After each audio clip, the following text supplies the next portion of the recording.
I guess we'll get started in here. I'd like to welcome everybody on behalf of Oak to the Oak 2024 conference. I am Shawn Lucas. I coordinate the Organic Agriculture Research and Extension Program here at Kentucky State University, and I am an advisor for Oak. In addition to welcoming you to the Oak Conference, I'd like to welcome you to our beautiful facility here, Harold R. Benson Research and Demonstration Farm at Kentucky State. You're all here to hear about no-till cover crops, but I got a couple of quick things to go through. If you are an extension agent or a pesticide applicator, don't forget to claim CEUs, continuing education credits, for these sessions today. You can sign up at the registration table for CEUs. And when we're most of the way through this session, I will hand out some feedback cards. Every year, Oak puts together this conference, and your feedback as stakeholders and participants in the conference is very helpful to Oak as far as, figuring out how to proceed in next year's conference. So I'm going to hand out some feedback forms, and probably with about 20 minutes left in the session, and if you could take the time to please fill those out, we'd appreciate it. All right, so without further ado, I have the distinct privilege of introducing our speakers this morning in this no-till cover cropping workshop. I've known Jesse Frost from Rough Draft Farmstead for a few years. My kids tell me that his carrots are better than the ones I grow. So there's that, but I'm not going to hold that against you, Jesse. Jesse's been doing all kinds of good work with no-till for years. He's published a few books on the subject, and so I'm really looking forward to hearing Jesse's part of the workshop. And we're also privileged to have Susana Lein of Salamander Springs Farm in Berea. Susana, I know, has focused a lot on permaculture over the years, and she holds some really great permaculture trainings at Salamander Springs. And she's been involved in small-scale, person-powered no-till cover cropping for a long time, and so I'm excited to hear a little more about that. Somewhere running around here is Joel Dufour, who is the proprietor of Earth Tools in Owenton, Kentucky. He is going to talk a little bit about his strategies and ideas on no-till cover cropping as well. Joel sells BCS walk-behind tractors, and he innovates a lot of stuff for BCS tractors, so he's kind of a walk-behind tractor purveyor and guru, if you will. Without any further discussion from me, I'm going to turn it over to Susana, who is going to talk about what she does at Salamander Springs Farm. Susana?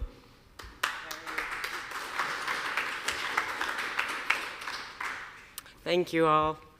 You may need to bear with me because me and technology don't get along too well, but this pretty much runs down the farm that I have. I'm not going to spend any more time on this slide. I've been working with cover crops since I started the farm in 2001 and have learned a lot since then. It's evolved quite a bit. So yes, the farm grows. I have a wide diversity of produce. I started with the farmers market in 2002, I believe, and about 11 years of CSA. I've sold through a couple stores, and online has been important for the cornmeal and dry beans and popcorn.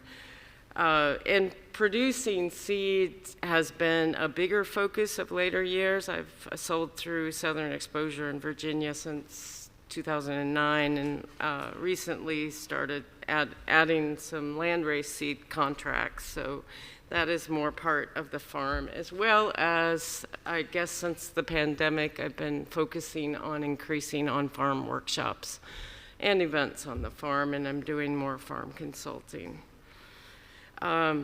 A little bit more about Salamander Springs Farm that differentiates it from a mechanized farm. And being off-grid, I have no municipal utilities coming up the hill, which means that pretty much the water that the crops have has to fall from the sky.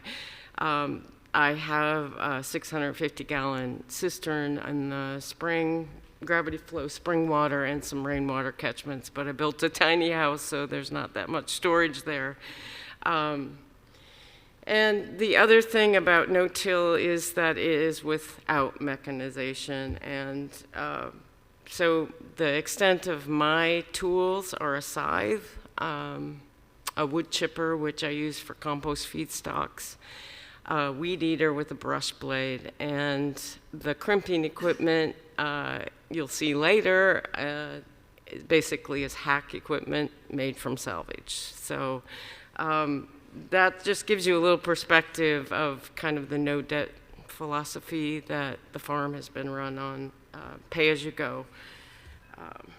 So the other, I just need notes here, sorry.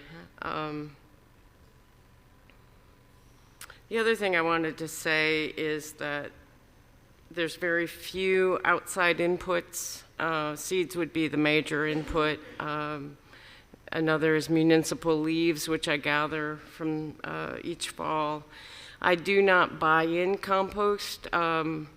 I make about 6 to 8 yards of compost a year, which for even my scale is supplemental. I can't, for example, cover the no-till practice of covering a whole bed with compost isn't an option for me. So that's another significant difference, I guess. And then I will say that for several years, I guess until about 2008 or 9, I used manure from a neighbor's horse barn. I made more compost, a lot more windrow compost, which is a lot of work by hand. And brought in old hay from my neighbor's barn. That brought in weed seeds. I learned a lot from that. It helped establish an initial layer of topsoil on my pretty thin, shaly clay soil, which I'll talk about. So really the cover crops and continuous living cover on the soil has been the primary means of regenerating topsoil at Salamander Springs Farm. And that means mimicking natural systems. We're going to talk about those practices today. Relay cropping, diverse cover crops, polycultures on the bed. Those are all practices that are part of the farm. I think that's good on that slide. So the farm has been a real test case for regenerative means of building healthy soil. It definitely wasn't farmland. I was not able to afford farmland. It was a logged ridgetop that was severely eroded after being run with hogs after logging for many years. A very compacted shaly clay with about 4.6 to 4.9, very acidic pH and no organic matter left. So what folks see today in the crop areas is a very rich topsoil with a lot of soil biology. The soil tests now range from about 8 to 13% organic matter, which is somewhat like the prairie that built the beautiful topsoil of the Midwest. That's what we're shooting for. And the pH is usually at or about 7, at or below. So it's the carbon exudates of living roots, continual living roots in the ground that have built organic matter and the fertility needed to grow the crops. So that's the major means of building soil, but I want to mention another important system that's helped tremendously, and that is that was especially important with the low soil organic matter in the early years, and that is the contour swales. Compacted soils that lack organic matter can no longer absorb most of the rainfall that falls from the sky, and that basically means that it causes runoff and flooding downstream that we're seeing more and more of these days. So what these contour swales do is rehydrate the soil and build the soil biology in the land below them. So when the rainwater hits a level contour swale, it's slowed down and spreads out to absorb over time into the land below it. So I think it's,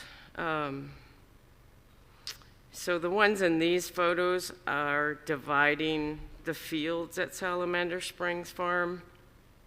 I do not see them fill with water as much anymore now that my soils are much more absorptive, but they were very important in the early years.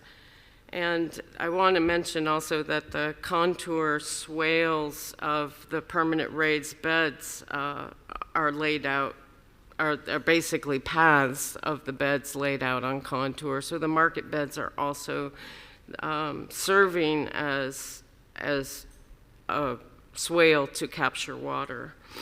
The sunken paths in between each perform that function. So these contour swales and beds can be laid out with a laser level, and in workshops on my farm, I don't have a laser level, we use a very simple A-level, which you can build yourself, and that's how these were all laid out. So if you want to learn more about that, since this isn't about cover crops, you can look on the Salamander Springs Farm website and learn more about contour earthworks. So in this photo, the beds have cover crops on them, and the middle one there is a summer mix of buckwheat with buckwheat, and the right is a winter mix with rye in the early spring as it's just starting to take off in growth. So since we're in winter, I wanted to start with winter cover crop mixes that I've used the most on the farm. And the cereal grasses you see here they're the dominant one. They provide the armor of carbon that protects and feeds the soil. So these mixes were broadcast sown, and we will do a little of that hopefully. If it's not raining, I'll show you how to broadcast out of a bucket. And they include important nitrogen-fixing legumes. You can see at the photo in the bottom, you can see some of those, the Austrian winter pea, the crimson clovers and red flour there in the wheat mix. That picture in the center, hopefully you can see from the back, is the nitrogen-fixing nodules on the root of a crimson clover. You can fix up to 150 pounds of nitrogen. All of these legumes are good in that way. So these mixes also include brassica family and broadleaf crops that I'll talk about in the next slide. The top two photos, the oats have already winter killed, and that usually happens at about 15 degrees Fahrenheit, sustained low temperature. To reliably winter kill here in Kentucky, I've found that it's important to get them in by the end of August. They size up quickly. They're 60 days, which is an advantage in the fall. And you want all of that straw mulch. If like me, you don't want to bring in mulch. You can see it's just standing there on the bed. And it's also important to use spring oats so that instead of fall oats, so that they don't need that vernalization signal. And I think that has been the most important thing for me in reliably getting the oats to winter kill. And so the oats are really excellent, and I'm sure Jesse will show you lots of examples of this too, but early spring crops that you need to get in March and April, even February, although I grow a lot of leaves, and that's one of the reasons, onions, and that's one of the reasons that I gather a lot of leaf mulch, is that works a lot better for me than straw, because my onion seedlings are pretty wimpy at that time, and it's really hard to use, so I leaf mulch them. Yeah, so I think I've said everything. One thing I want to say, I think we'll see it on the next slide, is the rye in these photos is a green grass through most of the winter. It can go through, sub-zero ice and snow winter temperatures, and then in March it starts to grow fast. And so the reason that rye is not necessarily a good option for early spring crops, we're going to see lots of examples of that between Jesse and me, is that you really cannot terminate rye very easily without tillage until May or late April, when it gets to the milk stage. The seed heads form on it. It's going to try to keep regrowing, so you have to plan for that, and it's much better for later frost-sensitive transplants. So the bottom photos here are treated kale and wheat, and they're very similar. I used to use a lot of wheat. It's excellent. The poultry liked that. That was part of, you'll see the rotation in my bean field. The poultry like wheat a lot more than rye, but it's only 3 feet tall, whereas rye gets 6.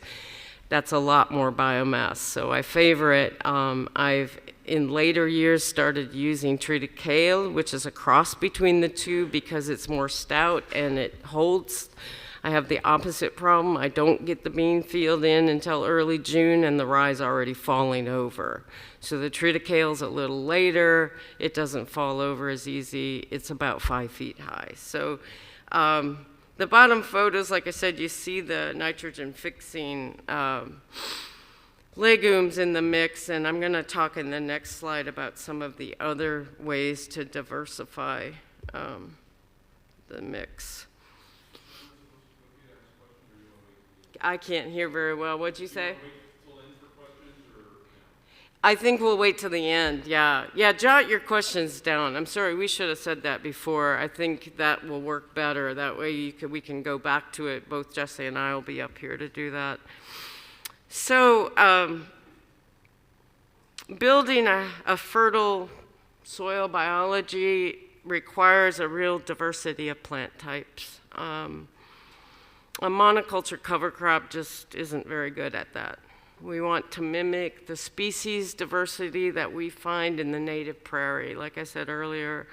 And that's the ecosystem that created the deep soils where I grew up in Iowa.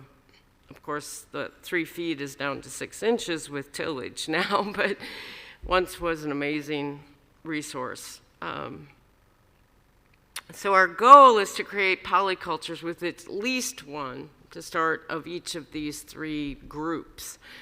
In a way, they're arbitrary because legume is a broadleaf as well, but we try to get as many species as possible. I'm going to talk about Gabe Brown, who wrote Dirt to Soil. How many people know that book? Highly recommend that book, even if you don't have an 8,000-acre farm in North Dakota like he does. His soil health principles are really what I'm trying to communicate right here. So this goal of the 3 species, let's just go through the, I'm having a problem again here, Jesse. I think I've got it. I've got notes here because I've been dealing with my mother in the hospital, and this is kind of a last minute note, so sorry, hang with me here. So yeah, they're the dominant species in the mix, and I think I said this earlier, they provide that carbon-rich armor on the soil to provide for the next crop coming in. It protects the soil until that next crop can get established.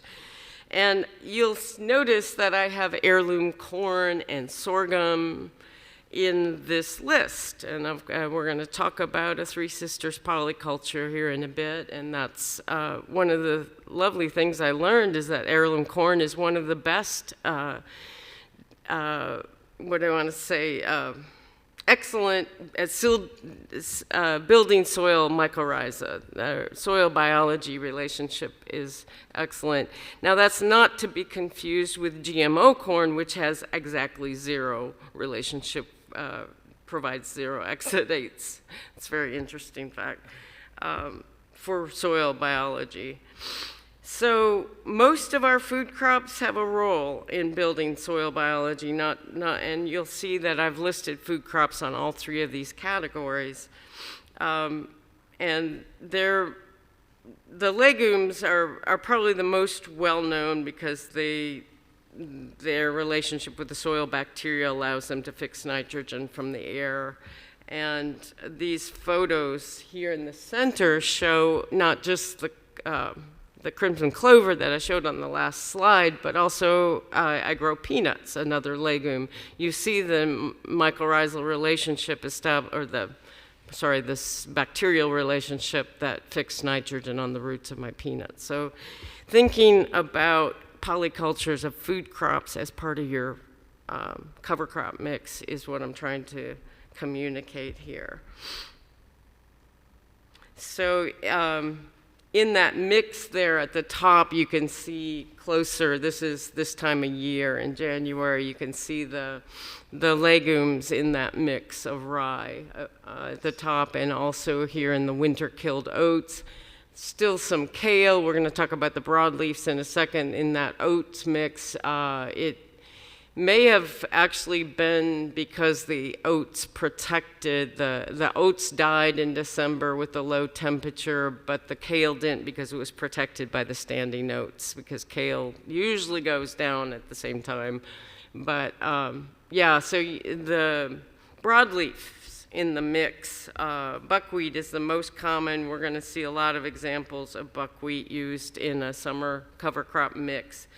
Phacelia, I think Jesse might talk a little bit more about this. I haven't used it as much. I've saved a bit of seed from it, and I like it. It's great for beneficials.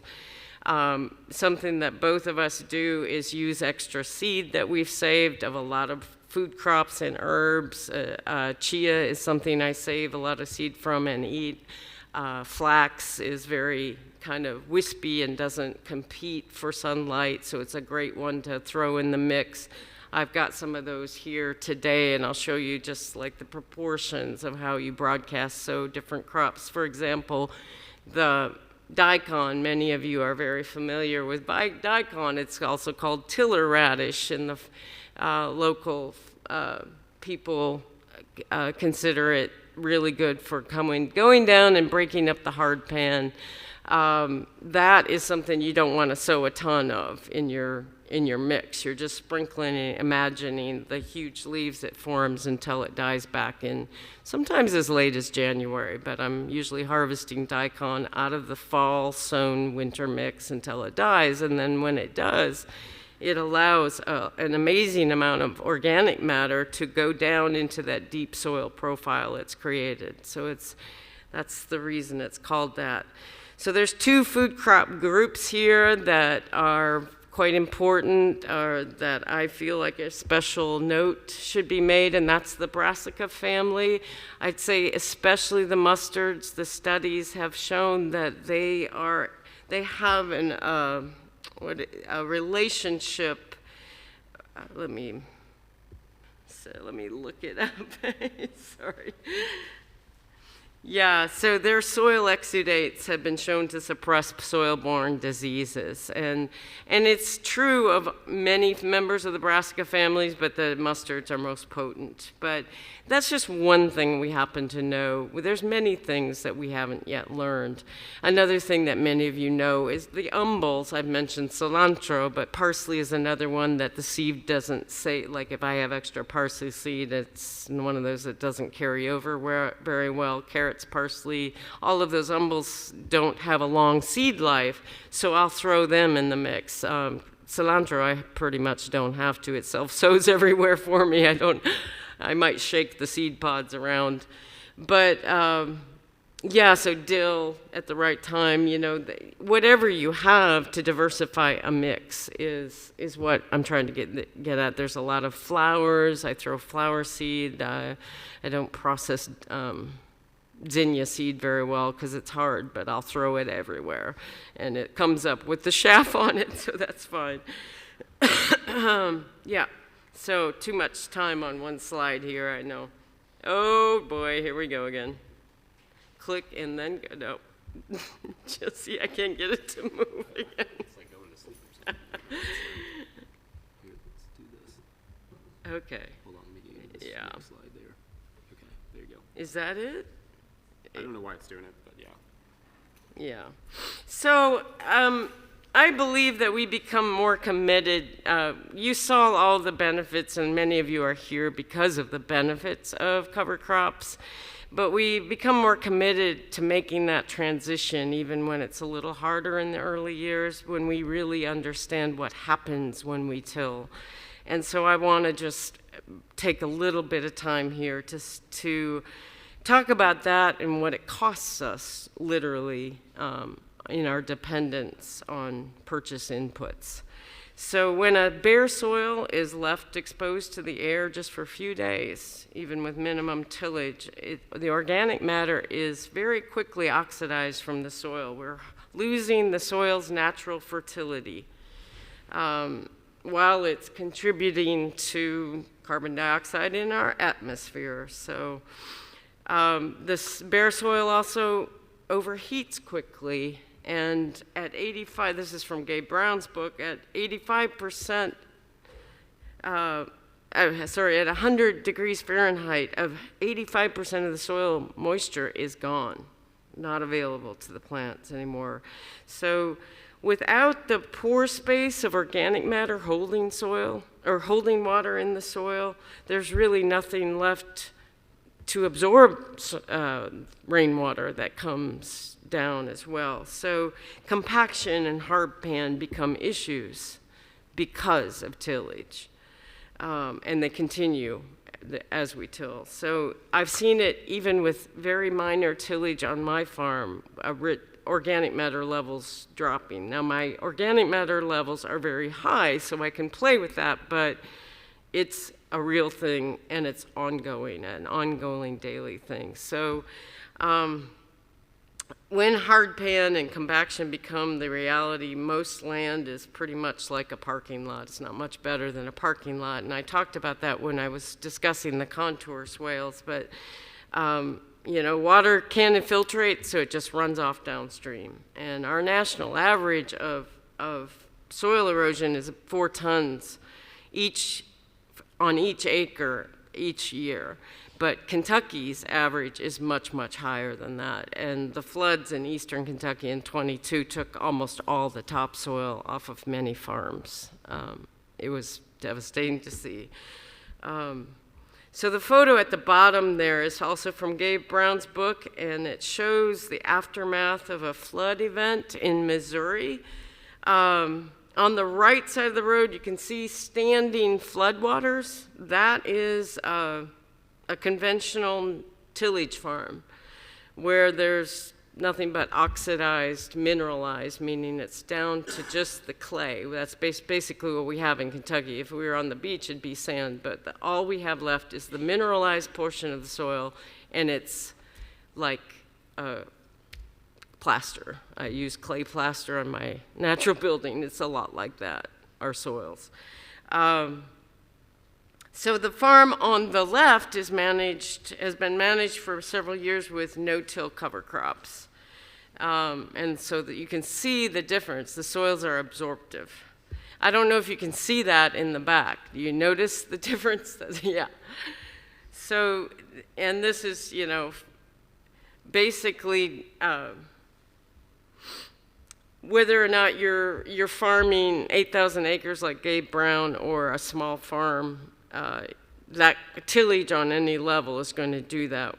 So I just want to also mention, I don't know why this isn't showing here, but this photo on the bottom here is from a workshop on my farm where we took soil samples from different areas, and the 12% organic matter there on the back is from the cornfield, which I've managed with no-till covers for 20 years, and that's 12% organic matter. And the other sample there is the existing mineralized clay soil, and that it was a drought when we pulled these samples, but if you add water, that would be a clay plaster, and not many plant roots can healthily grow in a plaster of clay, but that's what we get down to with mineralized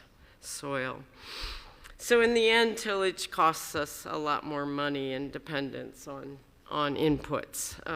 I mentioned compost earlier. Irrigation water isn't an issue on my land, and it is basically for many farmers. Irrigation is a must. So I want to go through here because I've spent a lot of time on the why. I want to, once again, here we go. Sorry. I know Jesse's got lots of great examples of market crop beds. So I want to go through a few examples here of that, and also then get to the systems of staple crops and dry bean and corn, polyculture cornfield. So I'm going to run through these examples first and then those before I give it over to Jesse. So here's an example of August planted oat mix, winter killed, so you can see it planted, its growth at September. There's buckwheat in that mix, which was another example of using a summer cover crop, even though it will probably or hopefully get, it's very frost sensitive, so it'll get killed by the frost, but it's a dependable nurse crop. It'll come up very quickly. Many of you who have used cover crops have tried buckwheat. So you know that that's a great thing in the mix, even though it's not for the winter. And then the legumes and the other things I mentioned. So you can see in October, I have a concentration of kale.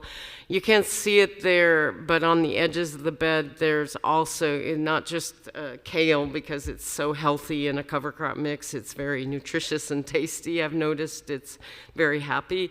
I also have been experimenting with things like spinach and beets and things like that I may have extra seed for, and it diversifies the mix. You've got another plant family going into that mix, and so whatever, there's flax you probably don't see. There's lots of things in the mix that we've already talked about. What you see in January is mostly straw, but if you look close, there's the legumes that got through the winter, which would be crimson clover, Austrian winter pea, those things. Vetch, I don't think I have on this bed. I have it in the fields. But you see it in March with that straw. Basically, you don't have to do much when you're transplanting, you're trampling it. So the straw has become the mulch for the crop going into it. And then June, up here in the top, you see I'm starting to diversify the bed.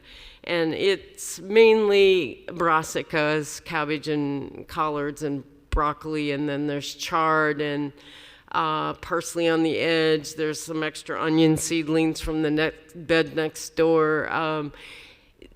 Various things. This is where you become creative and it may not be for the efficiency of market production. It may just be extra, right? But give it some love, give it some other species to help create the kind of soil biology that we need.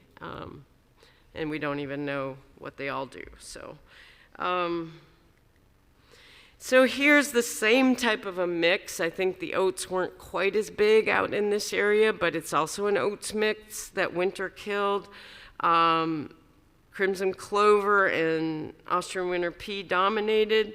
I don't know if you can see in the back there, that late April photo from where I'm sitting up to the front, I wish I could give you a pointer, is a row of popcorn you can barely see. Can you see that? So it's pretty much tiny popcorn in crimson clover and vetch and pea and the mulch of the winter-killed crops. The brassicas are also gone by spring.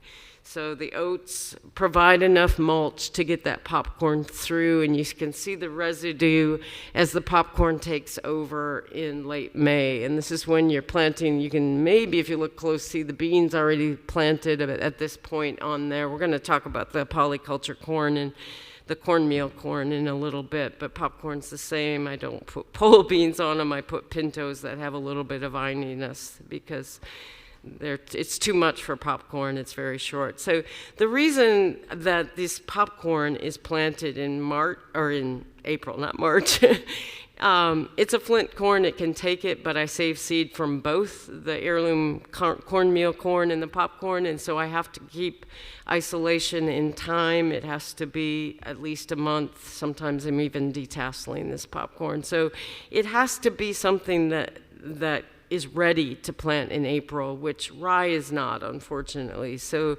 the residue of rye I really love in the cornfield. I don't have a weed issue at all.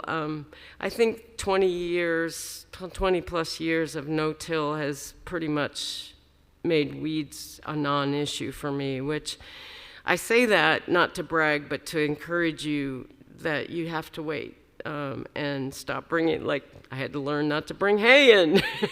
I didn't want I could see the species that were down at my neighbor's pasture and they came up the hill, but you live and learn.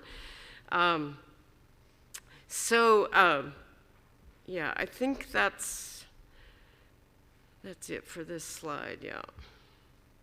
I start talking about too much. So October, this is the rye mix. And rye, like I said, is not ready until late April. One of the things that we are both going to discuss, because rye is an important cover crop, it provides an amazing amount of biomass, is that point when it's ready to start crimping and the point when it's a lot easier and you don't have to encourage it. And the methods of encouraging it, Jesse has some great ones. I've got some hack ones, but both he and I, are you going to talk about Daniel May's iron bar? Yeah.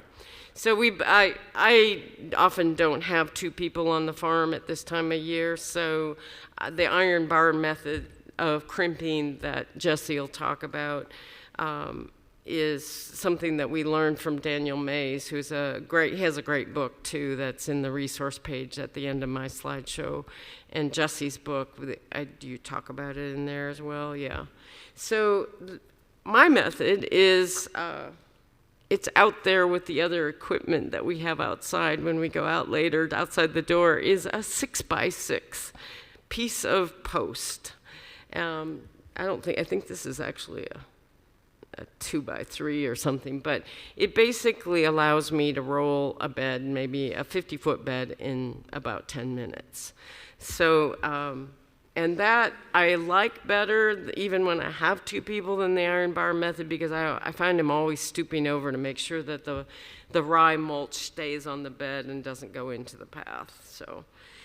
And these are methods in the field, and I wasn't able to bring the pallet because I had a problem with my truck, and so basically I just salvaged a very heavy oak pallet, which works just fine for the field, but it does get caught up in the rye. I saw this landscape roller, which is used in sod or landscaping huge lawns, and this year decided to buy it after renting one, and it has been pretty useful. I don't have it filled out there with water, but it's 400 pounds when it's filled. It doesn't have the crimping bar that you're going to see on the equipment that Shawn brought up, but it is useful, and so next, I want to talk about encouraging it when you have to lay it down. See, by early June in this photo or mid-May, I don't worry about it even when I'm transplanting tomatoes, because it's going to give up on my south-facing slope. I don't really care if a little bit's popping up here and there. It's not I'm not looking at a landscaping.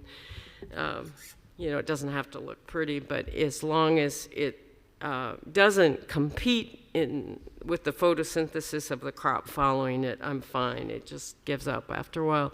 You can see a tarp off to the right on the photo up on the left. Part of the reason that the rye pops back up is also the legumes, which aren't quite done yet. You can see this crimped, the close-up here of the crimped rye. The crimson clover is still going to seed. It's still in flower. It's hanging on. It's not quite ready. The the wheat mix that I showed you earlier with the crimson clover popping out, I remember that being ready sooner, and it kind of makes sense that a taller rye shades it a little bit more, and so it takes longer.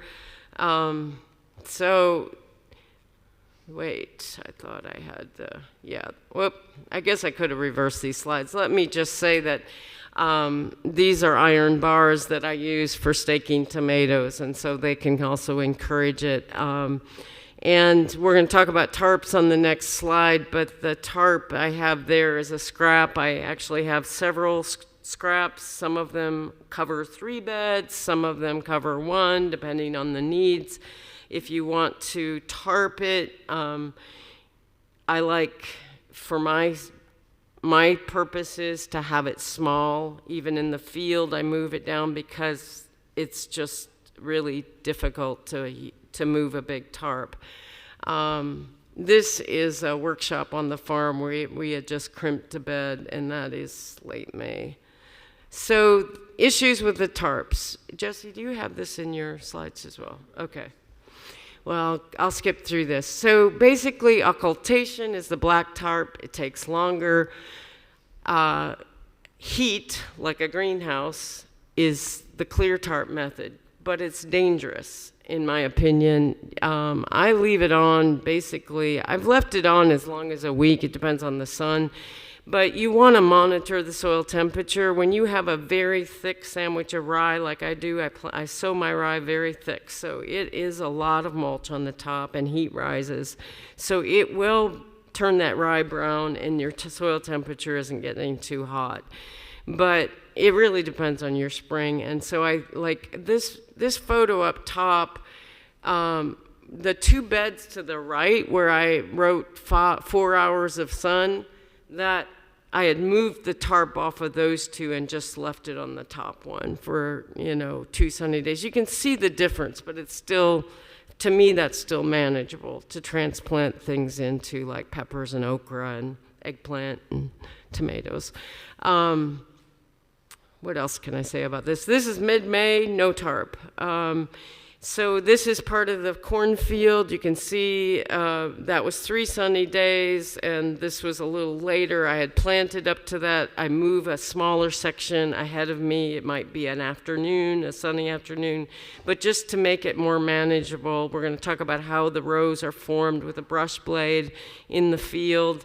I learned planting divot stick method, a walking stick method, in Guatemala that I try to use. It's a little more difficult with the thickness of the rye to not, it's a big field for hand planting. That's a reality, but it's just one part of the year, and it's an important crop for me. So here is transplanting in some of the crops on the garden beds. I think I'll let Jesse do a lot more detail on this, but triticale acts quite a bit like rye. I can transplant things later into it without it falling over. One of the things I didn't say on this bed back here is you see the difference between late April and the middle photo in early May. Rye is already starting to fall over. And that's because I plant it very thick. I sow it thick. That's my main input, and I really want to have as much biomass there as I can. So it works for me. It actually helps it, last longer for the soil biology. So, so starting basically after transplanting some of these longer season crops is when I start to look at the polycultures I mentioned earlier and how to diversify that. You can see the left photo on this, went back twice. The left photo over there is tomatoes, just transplanted. I'm also transplanting different types of flowers. A good one that I like, that I learned also from Jesse and Daniel Mays is Sweet Alyssum. I think it was Daniel's book, but salvias, things that are what I call lower tier crops or flowers, or maybe not under 16 inches, but maybe like, a dill or cilantro, things that don't take up a lot of photosynthetic space. So they're not competing a lot. And another thing is that when you crimp rye in May, by June, the roots are kind of detached. They're still attached for about a month, and that's when I start to utilize the rest of the bed width. I have beds that are maybe 30 to 36, and they vary. They're not all the same on mine because of contour swales, but my beds that are 30, even 30 inches wide, have space on the back of a staked line of tomatoes. And because I built the beds on contour on a south-facing slope, that would be the shady, when I say the back, it's the shady side. And there's a lot of crops in this time of year that I want to have, like beets and carrots even can take shade. They like more, and many of the lettuces, they like more shade. So it's really quick. It's not hard to just scratch off that rye mulch and sow it. I actually sow a lot of my crops, and so I can get crops in the ground fairly. Things like the lettuces and the beets and stuff. It's hand sown, and then that would be one of the ways that I use compost, is to put a slight covering of compost over it. So there's not any disturbance there other than encouraging the rye to detach from its roots to give you a small planting area along the length of the bed. So it's a very narrow area on this bed in June here, but you can see, not very well, but you can see, I think those are beets or chard or something, and the flowers in there, there's salvia and sweet alyssum, which, by the way, that would be like the umbels. It attracts beneficial insects. That's another benefit of the sweet alyssum. And here's another example. It's a mix with brassicas type things and carrots. So there's just an example with tomatoes. And I had another slide, I didn't get in here, of peanuts with okra. There's there's a legume. There's a lot of options. Just think about diversifying a crop mix and play with it where you can. When you're producing for market, I know from experience that it's a little hard to do that just full scale, but just commit to trying to diversify every year, just commit to a little bit of experimentation. Jesse has been excellent with that. He's showing lots of different things that, what works and what doesn't. You find out what works on your own land. It may not be at all the same, even though we're very close to each other. We're all most of us are in Kentucky. So, so here's one more example. Onion harvest, going through from when onions come out in July. That's a bed with buckwheat mix on it. I have been experimenting with using crimson clover, which when it's nursed or covered, can do okay in the summer heat. I've been surprised at crimson clover being an undersow with my buckwheat in the cornfield when the corn is shading it and tall. So here the buckwheat mix is mown down. I have a brush blade on my weed eater, and that buckwheat is, of course, not as carbonaceous as a grass, so it doesn't last as long, but it provides enough mulch. Then I go in and intersow crops. Clover, for example, was here. It got shaded out by the cabbage in the front, but there's broccoli back there where you can see a little bit more space to the ground. And so whatever flax would pop through, cilantro.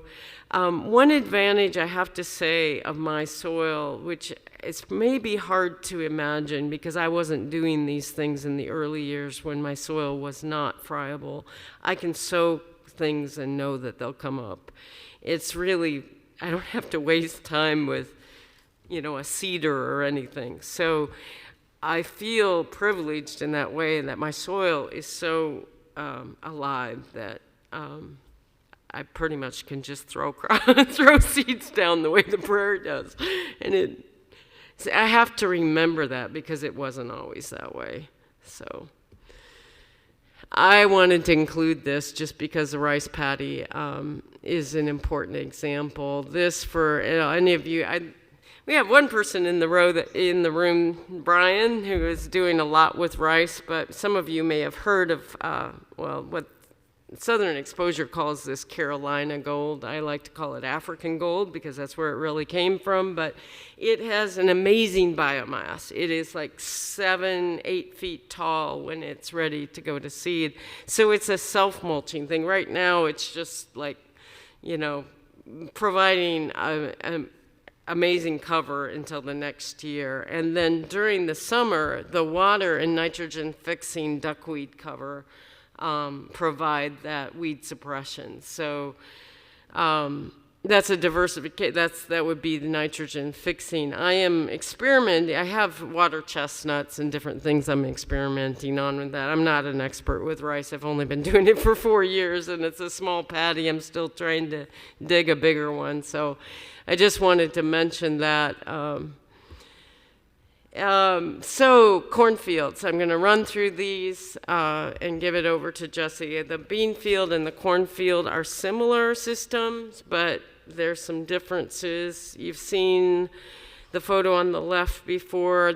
Or both of those photos. This is crimping. I didn't bring the palette, but the landscape roller we can discuss outside if we get out there, but this is the way it looks at the time the corn is planted, and the brush blade is what I use to open up these rows because this rye is very thick. It's a sandwich, and it makes it a lot easier to walk the row and to plant it. And so this brush blade, how many of you know what I'm talking about with the brush on a weed eater? I don't like using twine. So using it at an angle to open up those rows. So I just basically put stakes out through the field and just, the rows have to be wide enough to walk in there and harvest beans off the corn. And so they're basically a yard wide. So they're staked out, and then the seed is planted. When it gets to be 6 inches or so tall is when the beans are planted, pole beans are planted on the corn. This polyculture is reminiscent, I guess you would say, of what here in the north is called the Three Sisters. I lived a long time in Latin America, and the milpa system is much more diverse. And of course, it's different than what I'm going to show you because the crops I'm using are different in the cover crop mixture in here, but the idea is a very diverse polyculture. And the lovely thing about the Three Sisters is you have the nitrogen fixer, broadleaf squash covering the soil, and you've got the grass, which, as I said, makes an amazing soil biology mycorrhizal relationship, the root exudates of corn. So about July is when the rye is really being eaten.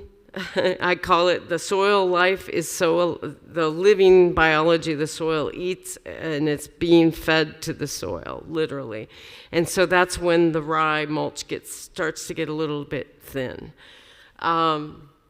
And that's when I put a summer mix on of buckwheat, and I have been including lots of things in there. I've been amazed at what is shade tolerant. Like I have a Sylvetta arugula. Actually, it self-sows for me everywhere. It loves the shade. I've got kale, lots of things. Of course, there's windows where, in fact, some of my squash do better in some parts of the field, the sunnier parts of the field than others. I have cushaw, for example, in the middle. You can see these rows here, the squash is still small. You may not see it, but there's plenty of places where I don't have squash, which is also why I diversify with the cover crop mix. So here's some of the polyculture examples. Squash and cucumbers both are useful. and the beans growing up the pole of the corn down here. Also amaranth and sunflowers. The sunflowers were much, what do I want to say, the mammoth, the oilseed sunflowers for chicken feed mostly.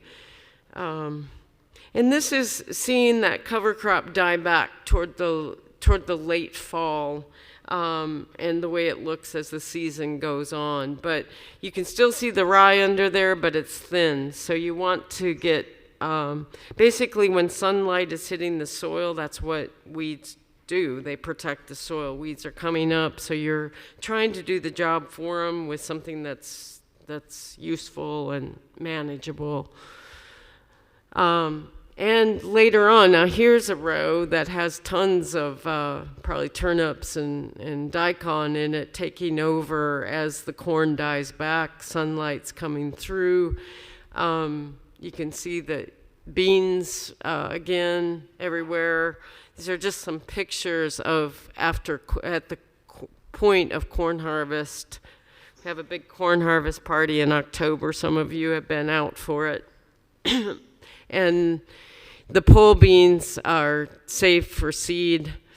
This is the end of that cycle, coming back into the winter when the picture here in November, the squash vines have died back. This is when the rye mix that we started the season with goes back into the stubble of the cornfield. The corn stalks are a big carbon feedstock in my composting process, as well as bean shucks. We're going to talk about the bean field here in a second. So the dry bean field's a little bit different. I'm going to just skip. This is almost the same mix as what I was talking about, except I really like to use triticale now because, as I said earlier, it doesn't fall over and I don't get the bean field planted until June. And so it's about the right timing for me. And so this is the early season again. This is in a workshop, people learning how to broadcast sow, which hopefully will not have rain in the last hour of this workshop, and we can all practice some broadcast sowing. There's a few people in this room that have tried this, but I tried it from where he's throwing out to where Maddie is standing, an apprentice of mine is standing, is about the distance. I can sow basically an acre field in a couple hours at the most. And that's stopping and going. The most of it is just stopping to fill up the bucket. I mean, I can really sow it fast. If you get good at sowing, and it takes a while to get that even distribution. What I'd like to talk about later is the different sizes of seed. When you don't use a planter, you don't mix, for example, Austrian winter pea with rye because it'll all settle out. You've got different sizes seeds. I will mix the brassica, well, the turnip and the collards and things like that, but not the daikon. It's a little bigger. So I sow different size seeds separately, and that does slow it down a bit. But for this scale, I don't feel like it's inefficient. It's this point of sowing cover crops is really fast. So here's again the landscape roller that I don't have a ton of experience yet. I rented it, like I said before, I realized, because it was $165 for me to get this thing. It's the pull size is 24 inches. Like I said, it's 400 pounds with the water in it. There are pull behinds, and you could rent it out from a rental place to see. If you have a lawn tractor, you can pull behind one as big as 48 inches. But they don't have the crimping bar. So one of my hacks would be to try to figure out a way to get a crimping bar on one of these.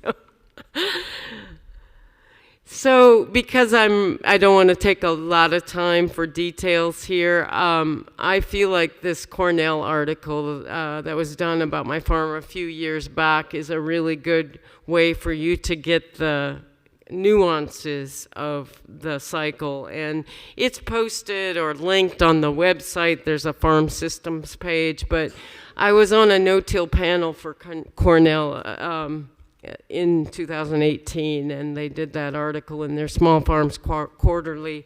So basically this field system integrates chickens, and the chickens are great for mulching cover crops, and they eat, like I said, they like the wheat better. They love cowpeas at the green stage. They love buckwheat. When you put them in, you move them into that field at the right time. Sunflowers and grain sorghum are a big part of their food. Actually, I believe the next slide is some of those things. You can see a goose eating the rye or wheat up there. This is moving chickens through the buckwheat.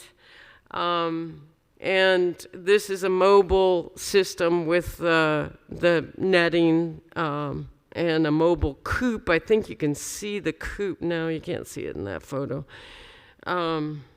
You plant the beans after, so you can see the netting. That's where the chickens are now in this bottom photo. And then you see the beans up, and then you see the beans. So that's a area by area planting of the bean fields. This is not what I do anymore. I do not use chickens anymore, and I think I may have mentioned this earlier, but I might have forgotten. One of the issues with bringing in horse manure from my neighbor and for 18 years rotating chickens on this field was I got very high levels of phosphorus and potassium. And there are issues with that because you don't have the balance. The nitrogen doesn't become available. And cover crops have been excellent for balancing that back out. In fact, my compost is now, I guess you would call it plant-based. I have been very careful to not not use animal manure. I have plenty of nitrogenous, is that the feedstocks for compost without that, including my own pee. Sorry. That's the chicken coop. It's very small. You can't see it off to the left here, but this is getting into the summer. And you can see the rye, or that would have been maybe rye. It could be triticale, but rye or triticale is rolled down there. One of the things that's different on the way the bean field is planted is if it's not mulched by chickens anymore, I had to learn to do it differently. And so the beans let me skip up to cover cropping. You see that picture up there on? Okay, I got 2 slides left. Thank you. This is sowing. I thought I had better photos. I'm really sorry for the inorganization here. Oh, here it is. So I didn't say that when we were on this slide. So you're sowing the next crop, the beans or the peas, into the standing cover crop. And that's so you have soil contact. And that's, of course, in a soil this soil isn't as improved as my cornfield. It's only had cover crops. But it's still, they germinate. I don't have, if we get a good rain, that you sow before the rain. And so you roll it. Basically, especially if I used to soak the bean seed to put on nitrogen. I don't need to put on the inoculant for nitrogen fixation anymore, but if you do that, you want to roll it down right away so it's ready. And if it doesn't stay down, which it usually does by this time of year, it doesn't need encouragement to stay rolled down. If it doesn't totally stay down, it doesn't really matter because the beans will come up through it anyway. It's, So yeah, that's basically the cycle. Like I said, that article will give you a lot more details than I can say here. And it's time for Jesse to get up here. So this is back to the end of the season. Oh, I want to at least say if you're going to do large-scale dry beans that, and you don't have a combine, the tarp method is the harvest method. You see the tarp, it's pulled down the field, and that's how you get the beans in the granary right before the rain. You just throw them on the tarp and run. So I have a resource slide here. No, that's just workshops, learning to sow. This slide we can come back to after Jesse's presentation, but the Principles of Soil Health in Gabe Brown's book are on this, and the two books I mentioned, Jesse's going to talk a lot more about the Living Soil Handbook, but I didn't mention the One Straw Revolution and the Natural Way of Farming, and that really is how I first got into this many years ago before cover cropping was even a thing. So that's it for me. Thank you very much. Sorry for the disorganization here. Thank you.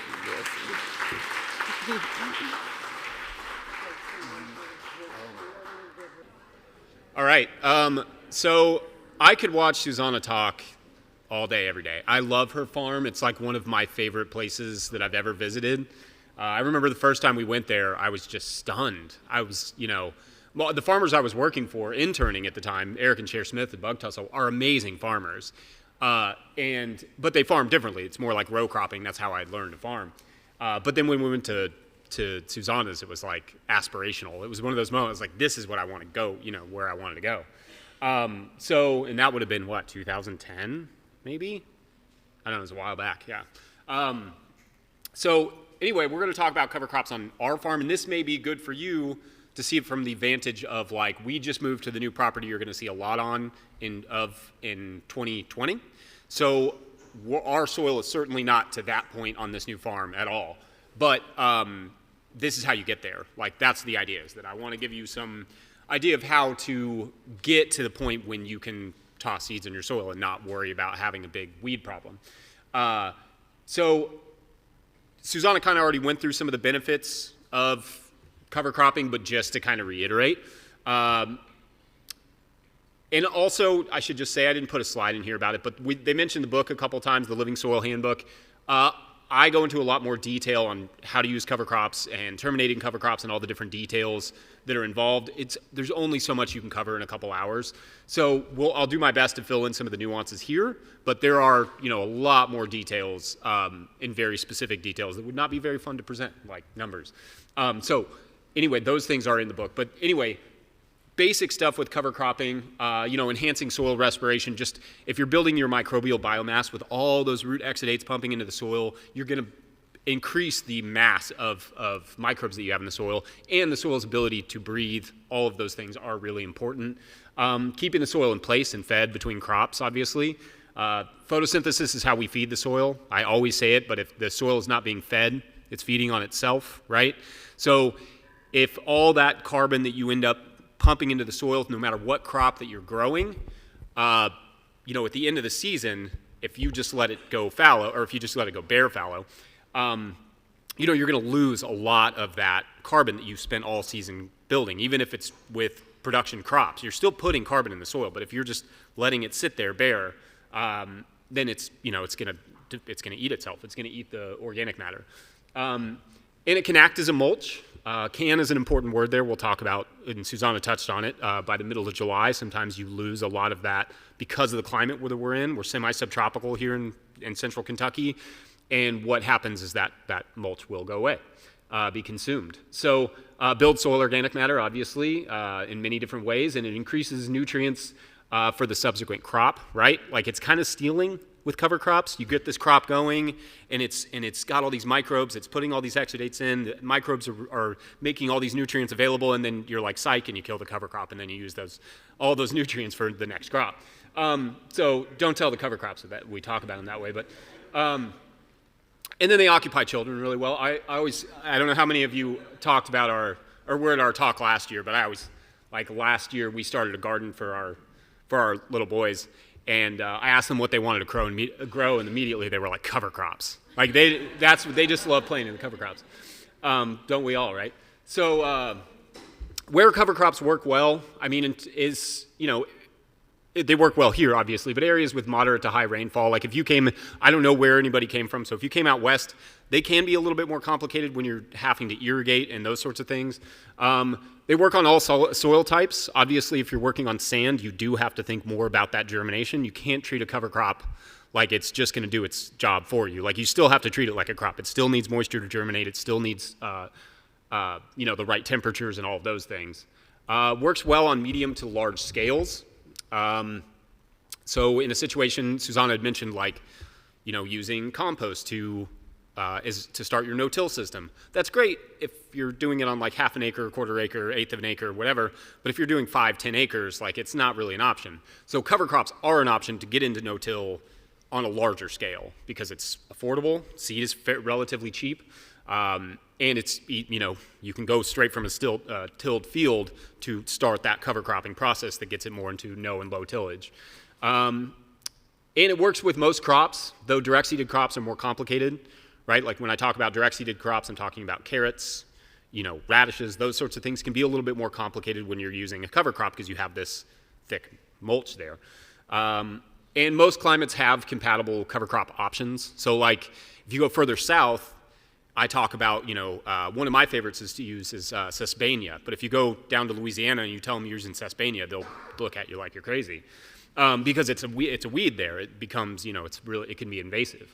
So, most climates do have compatible cover crops. So you just have to think and if you go further north, there are other crops that you wouldn't necessarily use because you wouldn't get the benefit. Or they'd be too long season. Like when I was up in North Dakota, they talked about one of the difficulties, and we'll see a clip from them in a minute.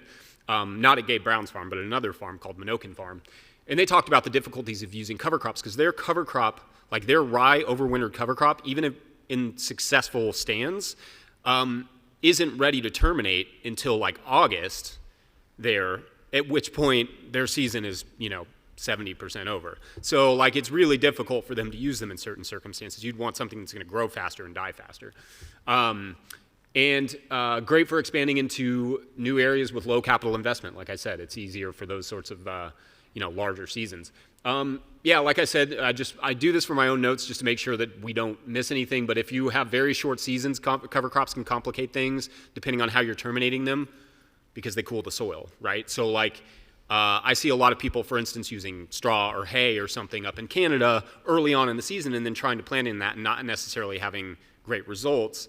Because if it's a cool soil and you're trying to plant warm weather crops into cover cropped areas, there's a complication there. You have to be smart about what temperature the soil is at when you're planting.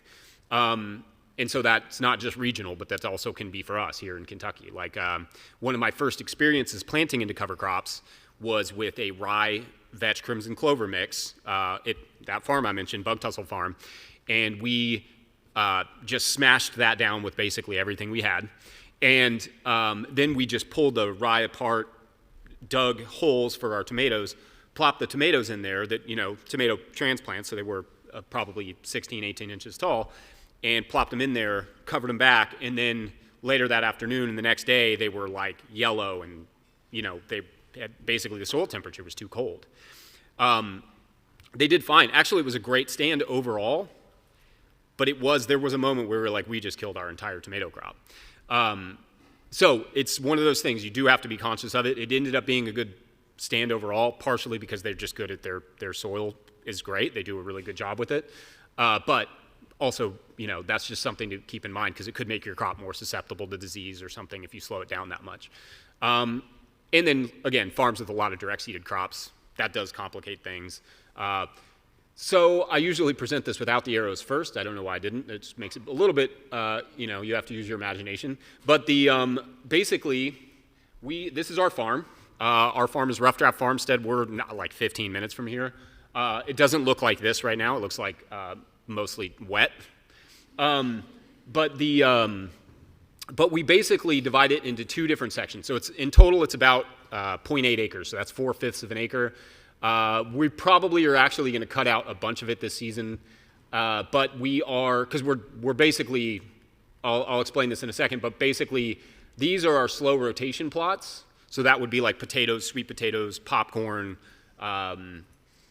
tomatoes. We often do like a main season tomato in there, garlic, you can see the garlic right there, and winter squash, so like slower stuff, right? These are all these crops that I just described are 70, 80, 90, 120 days.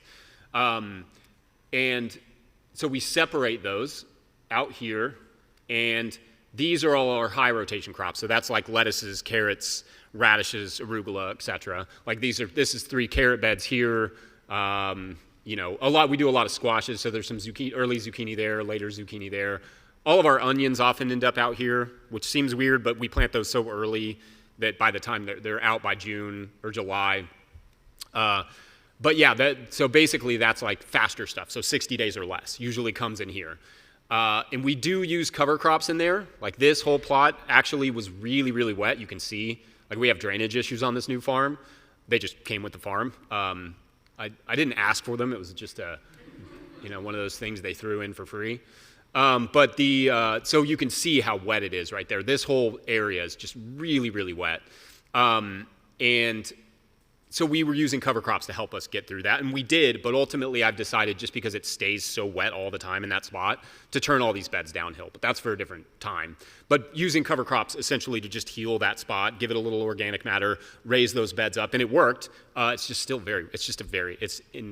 going to be wet forever. And I had to come to terms with that. But this plot out here, where I'm using the bulk of the cover crops, is where, like I said, those slow rotation crops, but we also use that in conjunction with hay. And how we get past the weed issue that Susana was mentioning, one, we just keep piling hay, which helps.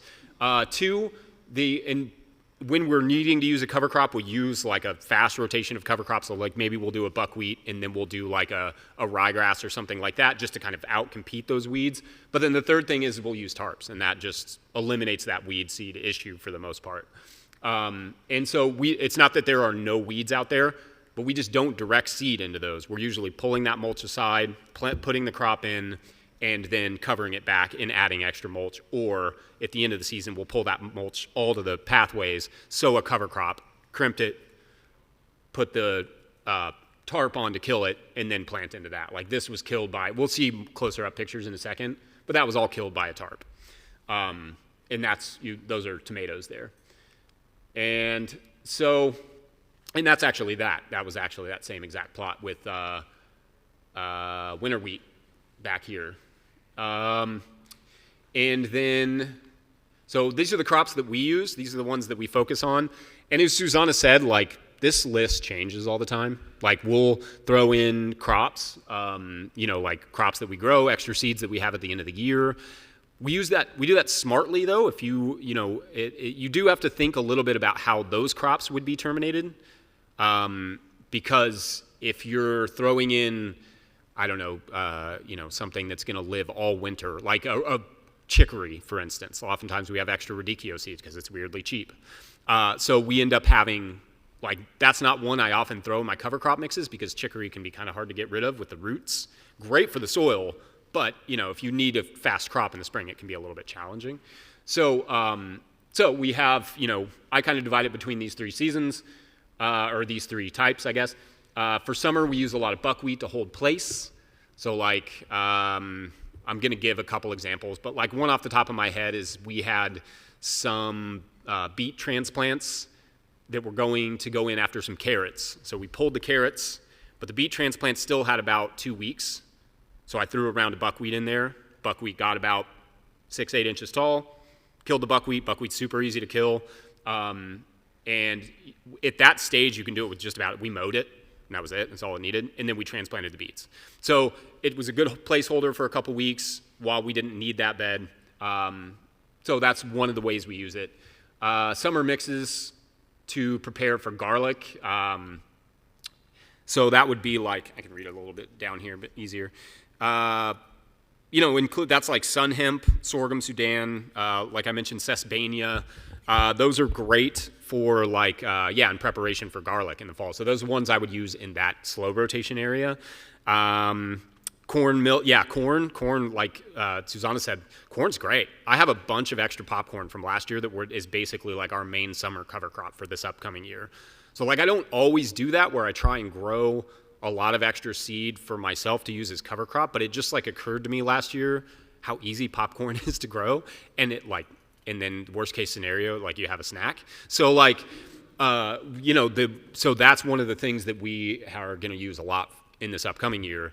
I'm going to prime it to help it germinate a little faster because it can be a little slow to grow. And I'm happy to answer questions on seed priming, but essentially you soak it, you dry it, and then it'll germinate faster. You're like priming it to germinate in the same way it would in the wild, I guess, right? Seeds sit in the soil, they get wet, they get dry, they get wet, they get dry, and when the temperature hits the right point, then they germinate, right? So that's what you're doing. You're priming it, and it can speed up, studies show, like depending on the crop, 2, 3, 4 days faster if they're primed. And you can also inoculate them that way. So I've been priming a lot more seed lately because it makes a lot of sense, and it's a lot of fun to like put in some compost teas and stuff.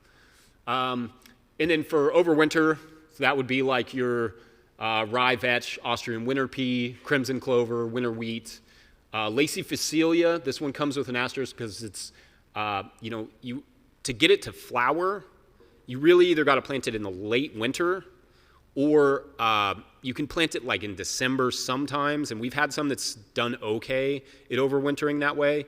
But really, like, I'm planting it now and in February because that's when you're going to get those beautiful, I don't think I have any pictures in here, but the beautiful, like, purple flowers that you get from lacy phacelia. Good cut flower. It's really beautiful. Bees love it. One of my favorites, but it will grow fast if you plant it too early in the fall, and then it'll die. Small stuff survives. Like even, we talk about like peas and oats being like a winter kill one right here, right? Depending on the oat, as Susana said, like spring oats are going to be more reliable to kill over winter than fall oats or winter oats. But if you planted field peas like in December, they're not guaranteed to die. Like it's not guaranteed to be a winter kill cover crop. You really want that growth first. You want that anyway, but just generally speaking, like you really want that growth first if you want them to die, because if they're only an inch or two above the soil, they're likely to survive our winters. And then we'll throw some of these winter ones. We'll throw cilantro, spinach, and beet family in there. Those don't always survive, but they just add a little diversity. All right, so I'm going to give you some examples, like some kind of chronological how we would do one. So you can read through this for a second while I get a drink. But so like the slow rotation plots,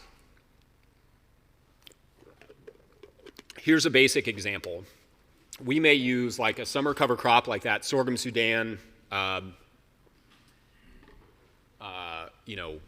usually, some corn. Maybe we throw some squash in there. I like using squash. I don't like using squash where I'm going to use squash, because that's the only thing you have to think about with using crop families that we grow. Like all the cover crops are mostly in crop families we don't grow except for like legumes, right? But like when you're using something like squash, you don't want to inadvertently propagate a disease and then try and plant squash after it. There's a few of those that I try to like just be conscious of, but for the most part, that's not going to be an issue. And if your soil gets healthier, that's not going to be an issue. But you don't want to like plant tomato or pepper plants in there and then inadvertently propagate a disease that you're going to, in the next year or so be affected by. But anyway, so some sort of summer cover crop like that. With buckwheat, I rarely use it in my mixes. The only time I will is if I'm like, I don't know, so inspired and I want some flowers or whatever, but I will plant like sorghum, all that stuff about 2 weeks before I sow the buckwheat, because I don't want the buckwheat to outcompete it in the summer. In the fall, like Susana was saying, you sow it in there, it's going to die really easily from the cold, but in the middle of the summer, it will outcompete most things, so I like to sow it later. And you can do that a few different ways. You can use one of these seeders that we'll talk about, and you're welcome to come look at it at some point. Or you can broadcast it and just kind of lightly rake it in, maybe, if you don't have like a good seed-to-soil contact. So, so this is an example. So the summer cover crop, then we terminate that. Like let's say it's a sorghum Sudan and it's like 12 feet tall. We'll smash it down, and then we'll tarp it for a couple weeks. We'll smash it down usually like by early September, and then we'll tarp it through the month of September, and then early October we'll pull the tarp, and then we'll transplant our garlic into those areas. And then garlic grows over the winter. The next year, late June usually, we're pulling that garlic.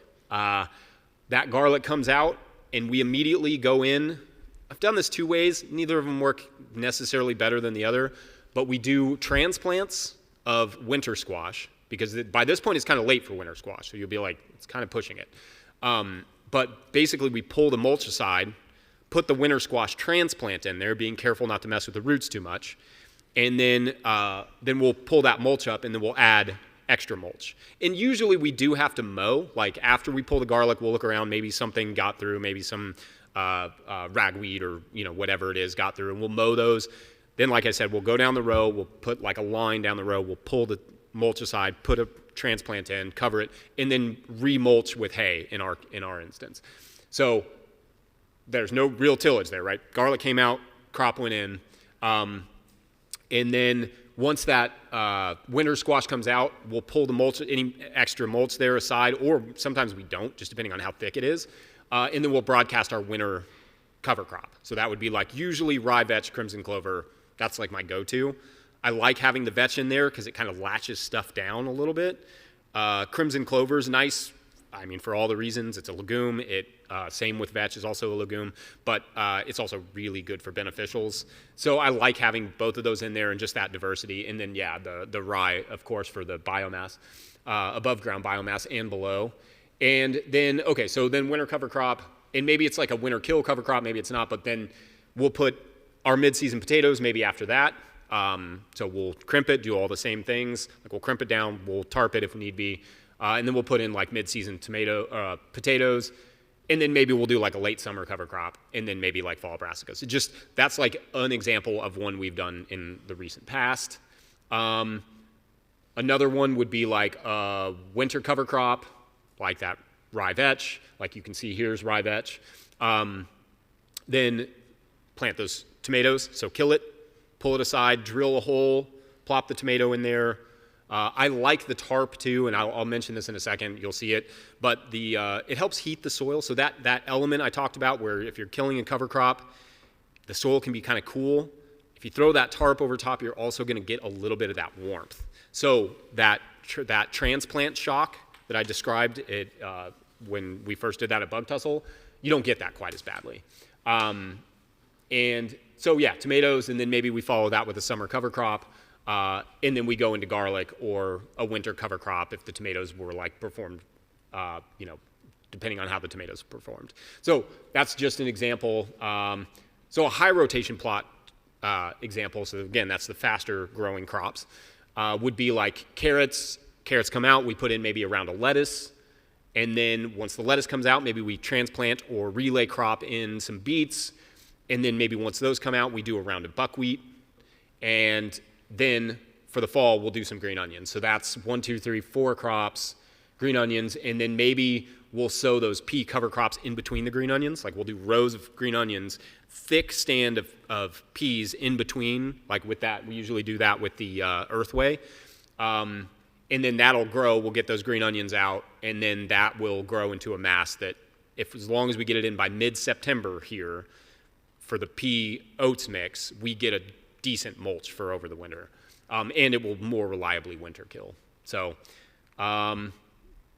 another example would be like the carrots, the lettuce, then the beets, buckwheat, green onions, and then go into like if we're going late into the season at that point, then go into a winter cover crop and just leave that instead of trying to get a winter kill cover crop in there. Just depends on the season. I mean, 2 years ago, May was July, to our surprise. So everything was 2 or 3 weeks ahead. This year, with all the smoke and stuff from Canada, everything was 2 weeks behind. So it's just like you can't always bank on this. Sometimes you have to be a little bit flexible on, what your rotations are going to be. And I think it's also really important to point out that like we treat all of our cover crops like cash crops. That includes good soil preparation. Like if I see a weedy bed, I'm not going to try necessarily to throw a cover crop over there because it's just not going to do that well. Sometimes we'll even foliar feed them. Sometimes I'll do like a compost tea or a compost extract. And oftentimes, like I said, I'm priming the seeds now a lot, and that's getting that good soil inoculation for microbial inoculation. And because you don't want like a poor cover crop, because then you may end up with weeds if a lot of the seeds didn't germinate, but then they germinate later when you're trying to plant. You've got to be very careful with it because you're effectively sowing sod, right? Like this isn't a garden at this moment. This is grassland. And I always prefer direct seeding to broadcasting. There are some instances and some crops that work well with I don't know why that's a video clip. I guess I could have just given you a picture, but there are, like, crimson clover, for instance, is a really good one to sow on the surface. Like, it just germinates well. It frost seeds really well.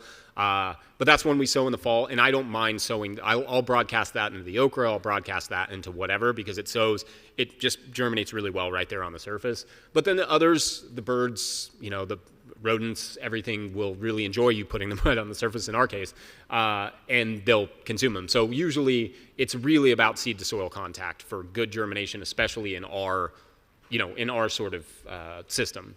And I use two different seeders, and you can come look at these, but like this Jang, I probably didn't have to bring the whole thing. I really just wanted to show this double disc opener on the bottom. You all can come look at this, but it's like a seed drill, which you'll see in a second. And this essentially it cuts a little furrow right down the middle or right into the bed, and then it drops seed behind it, and then it recovers it. Or like the Earthway that you can see our employee Greg there using, it doesn't quite do that. Like it's gonna clump up. So the nice thing about that rolling disc is it cuts through mulch and stuff a little bit. Now you can't do that like into heavy sod. And I didn't include this slide, but there are tools that I intend to play with that are actually from, they use them in Africa. They were developed specifically for Africa, in various parts of Africa where they do a lot of corn, and they are they're hard to describe, but they look sort of like a star, and they drill like their hand pushed seed drill. So basically, as it rotates, it drops a seed, but it pokes a hole into the soil, drops a seed, and then you push them. They're very heavy. So I'm excited to kind of experiment with seeing if I can sow more crops into really thick cover crops using that seeder, because that's one of the challenges. Like neither of these are going to go through a thick cover crop mulch. This is at Minokan Farm, and this is like on a larger scale, right? They've got a really nice stubble there. If they do any amount of tillage, that soil is gone. Like you can even see, this is pretty low disturbance, relatively speaking, for like a commodity farm. But you can already see like there's dust and stuff going everywhere because they're just.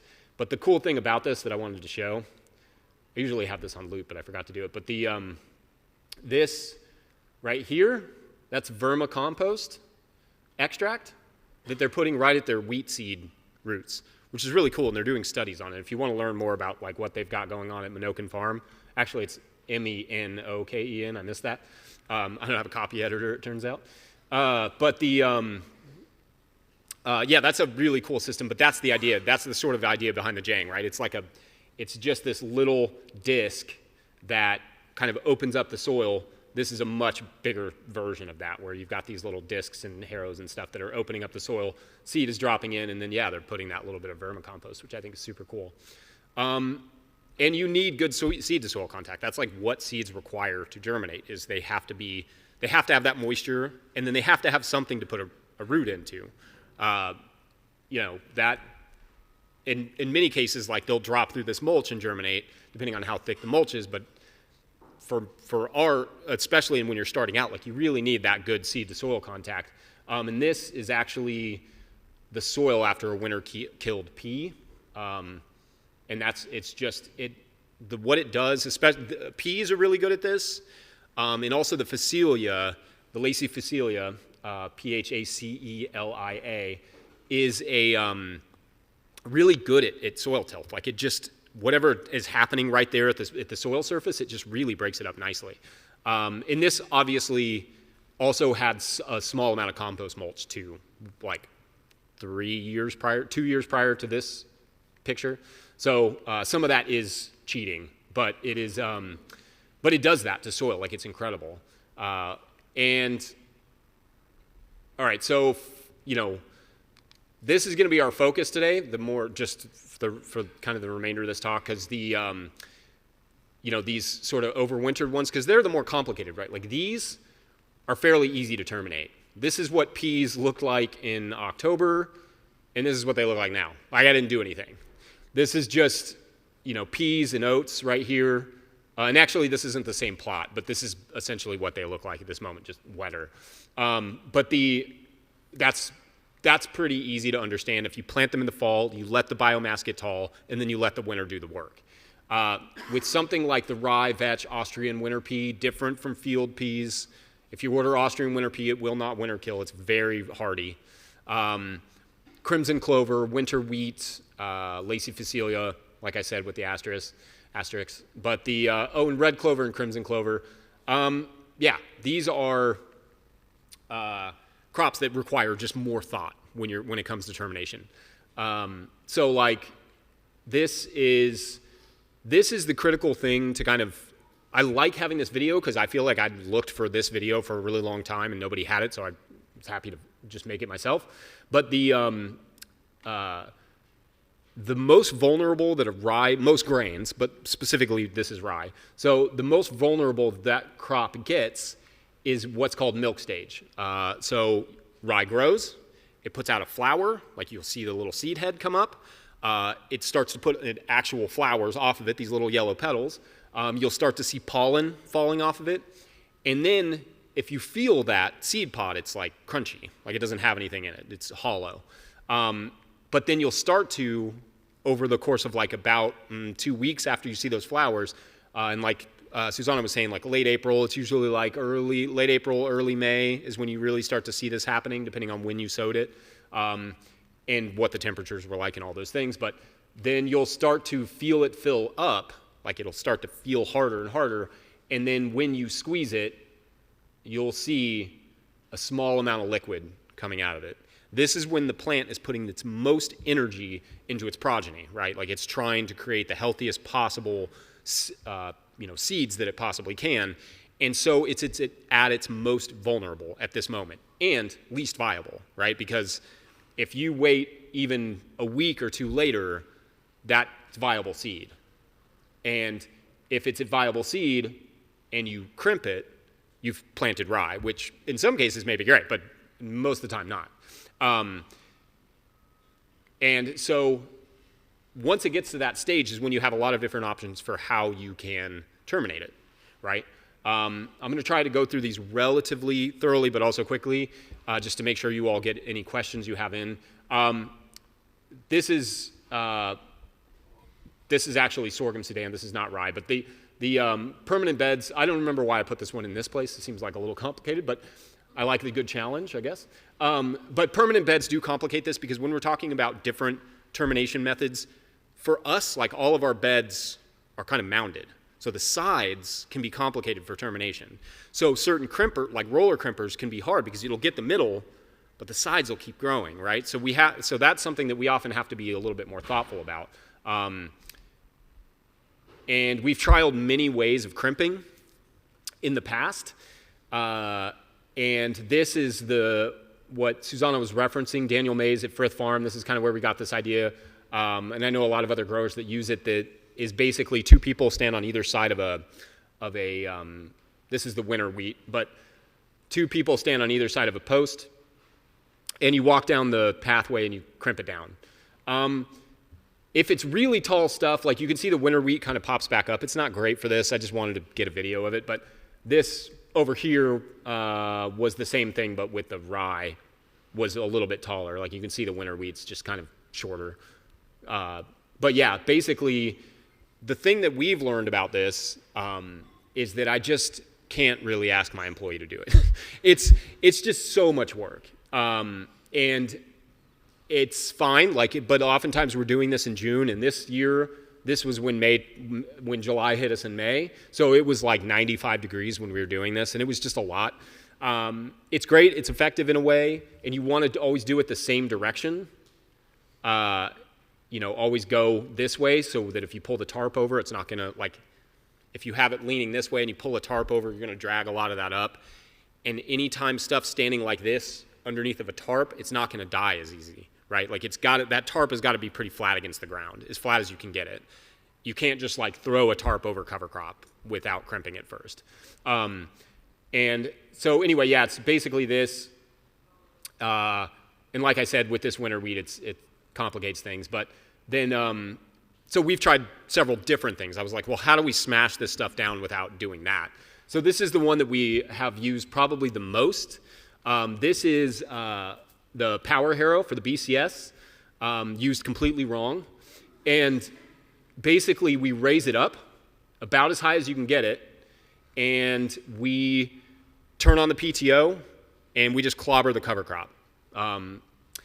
And what it does is it results in this sort of like, you'll get a better, sorry, this is kind of blurry, but you'll get a better picture of this, but it basically just like kind of smashes it, crimps it, and spreads it all at once.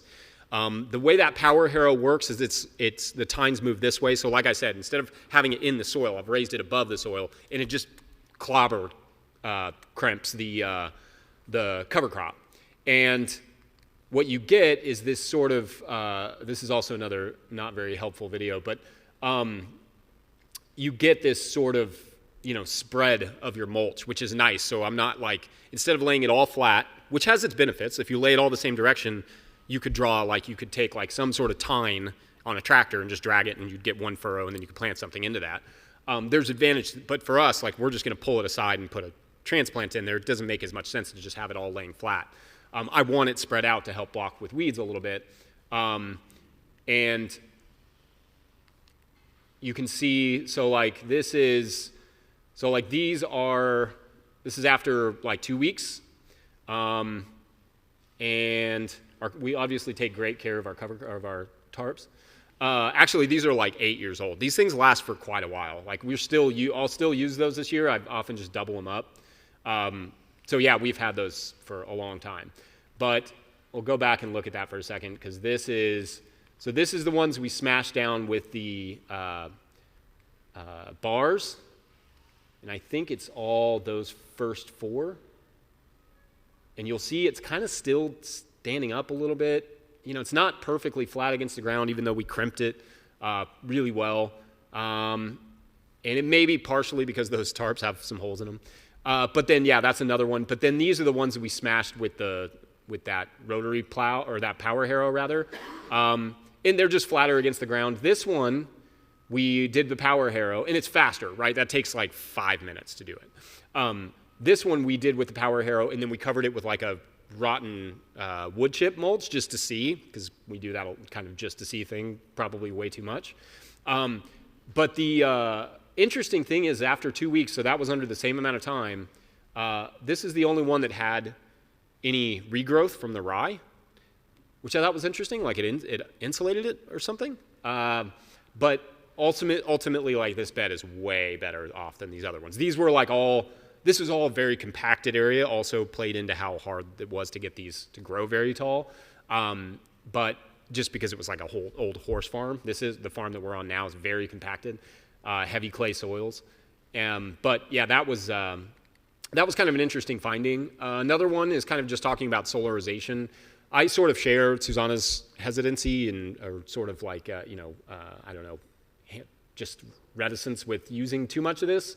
But this is clear plastic from that greenhouse. I was getting ready to switch this one out, so I took it off, and I used it for killing these cover crops. And basically crimped it down and then covered it with a tarp. And, basically in our 3 trials, weed germination was actually greater underneath of that, because I think it's heating the soil to a much, a greater depth. So you're getting a little bit more weed germination at a lower rate. So like we were seeing more weeds in these areas. And the crop was not always fully terminated after 10 sunny days. And studies show like 14 days is about when you want to cut it off, because that's when you're going to start to see the most. It depends. I mean, studies are always just like specific to where they were studied. But that was the one that I saw was pretty good. And it said about 14 days is like when you start to see negative effects on the microbial life. And here in Kentucky, I think that study was done a little bit further north. So I'm thinking here in Kentucky, it's probably closer to 10 days or less. So yeah, I mean, this was, after 10 days, we did see most kill, but a lot of it did come back. And like I said, I saw more weeds come up through a thicker mulch, and possibly because of that heat. And another thing that we learned, and again, that's the scatter method. This is a different tomato plot. That's that clobber method. But another thing that we learned this past year, I think there's a picture of it here. Oh, maybe it's not there. But basically this plot, it leans just a little bit like downhill, and we put that tarp, that clear plastic down, sealed it down pretty well. left it for a few really sunny days. I think it was five? It's in a video somewhere. You could double check me, so don't quote me. Don't quote me, quote my old self. It wasn't very long, so because I pulled it back at one point and I reached my hand into the soil and I realized it had completely dehydrated my soil, like 100% dehydrated it, down like 12, 18 inches. And the reason is because it was leaned up like hill like that, it basically was I made a solar dehydrator for my soil, which is not a good idea. So we had to completely resaturate this. These tomatoes did meh. They were okay. We basically, and it was also this past summer, where I was like, let's try it again, because I don't know why I don't learn my own lessons, but I was like, let's try the solarization thing again. Yeah, and that's what happened. And it was so dry, like it took us forever to get this resaturated because it just wasn't raining this year. And so that was kind of a lesson learned in that if you are going to use clear plastic, you really have to seal it, because it could be that sort of dehydration, especially if you're on a slope in this case, because it just was like a perfect dehydrator. And just to emphasize again what Susana said, in our climate, cover crop residue is rarely adequate as a mulch for us throughout the whole year. Like, it's good in the beginning, but then by July, like Susana said, that's when you start to have to think about either adding like a green cover, like that buckwheat she showed, or sometimes we'll, depending on what we're doing, like we would add like straw or hay. Well, we don't use straw, but we use hay, because we have a good hay guy who doesn't spray and is willing to sign our, organic certification stuff. Basically we'll add hay just to kind of flesh that out a little bit, just to ensure that we're not getting weeds growing back up through those crops. I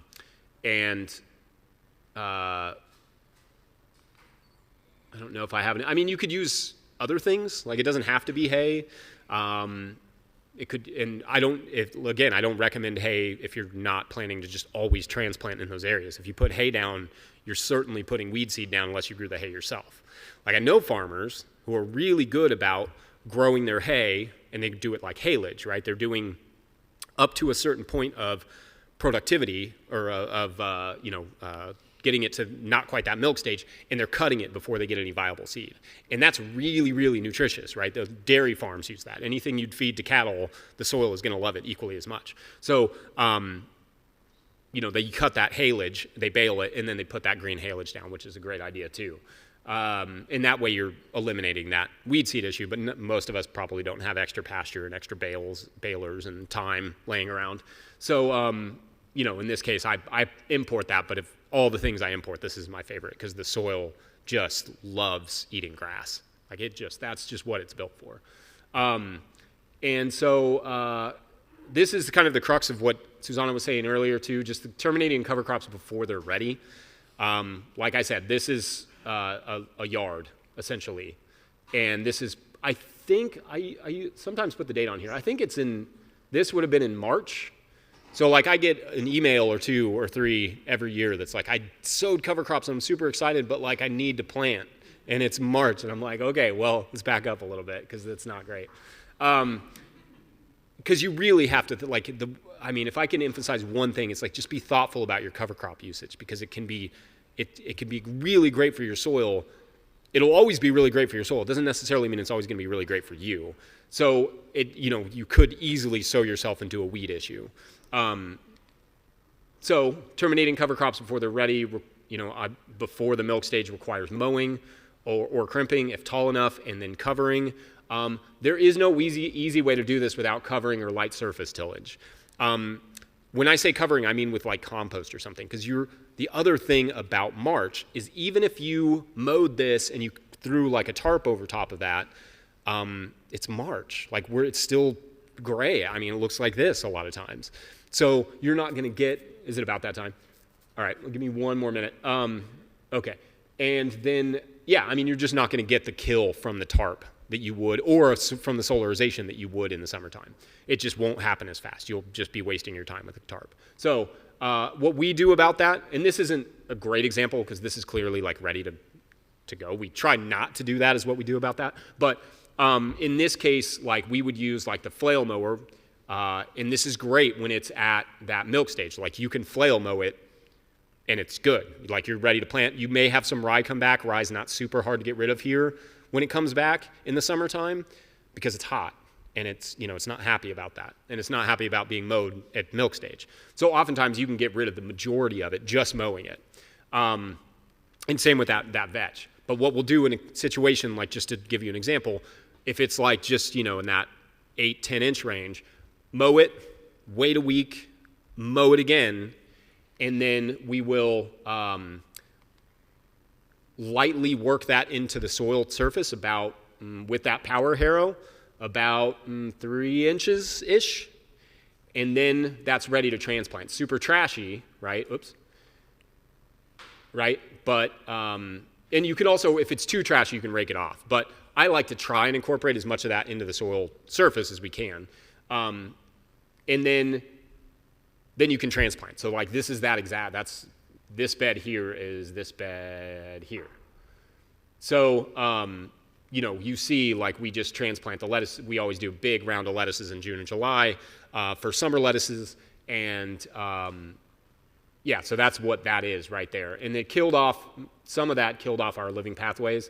But in this case, like mulch wasn't necessarily the goal here. The goal was the soil health. The goal was holding that soil in place. And again, this is like the really wet part of our garden. The goal was just to kind of hold everything in place. So that's like really your only option in a situation where you're trying to get rid of it early. There may be required some sort of small amount of soil disturbance. It's not ideal, but it is a tool in the toolbox if you need it. And you could do that with other implements, but the power harrow is nice because it doesn't go deep. It doesn't cause those same sort of compaction layers that you get with a tiller. But if the tiller's all you got and you can go pretty shallow, it can be effective that way too. Like if you can just go a couple inches, it's not my favorite, but it is, like I said, a tool in the toolbox. And just want to touch really quick on perennial cover cropping. We don't do it. I've tried it several times and I've not found it to work. That's something that a lot of, Elaine Ingham is one that I love her work, but she also had said like this could be a really great way of like you're getting constant photosynthesis. And it's true, but we've just found like too much competition. Like the crops that we grow are not bred to compete on that level, is my kind of sense about it. And so this is kind of what we've landed on is living pathways as our sort of cover crop option for the pathways, perennial cover crop option. And it's mostly clovers and obviously like whatever nature wants to throw at us. In this case, it's some plantain. But it's mostly, white clovers, red clovers. We try now to let it get pretty tall before we mow it. I do sow these things. I've tried a lot of different stuff, but really at this point I'm kind of settled on clover and a little bit of like ryegrass and also like some chamomile and stuff in there. But it's nice because I get wafts of chamomile occasionally, but it doesn't establish like those do. Like this is really stopping a lot from growing up in there. And you can see, a lot of grasses and stuff come through anyway. And then, we mostly just manage that with like a electric mower that's 18 inches wide. It's built for our pathways. And then we use an electric edger from that same company. To hit the edges, we'll rake any residual stuff out and then, go with there. The only thing that I would change about that system is I may just design it around the flail mower that I already have instead of buying like a $600 setup with the edger and that mower, which is like way overkill for pathways. But and then I would really want something that's set as high as I can get it.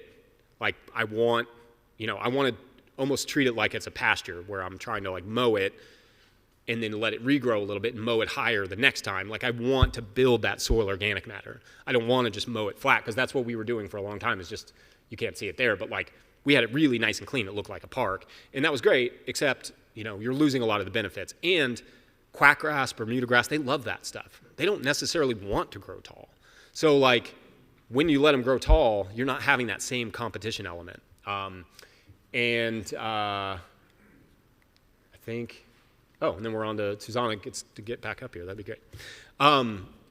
That's it. I think we're going to do some Q&A, and then we're going to try and look at some of the implements and stuff outside. And we have some seeds and that sort of stuff that you'll be able to come look at. So maybe I'll have Susana come up and join me, and we can do a little Q&A.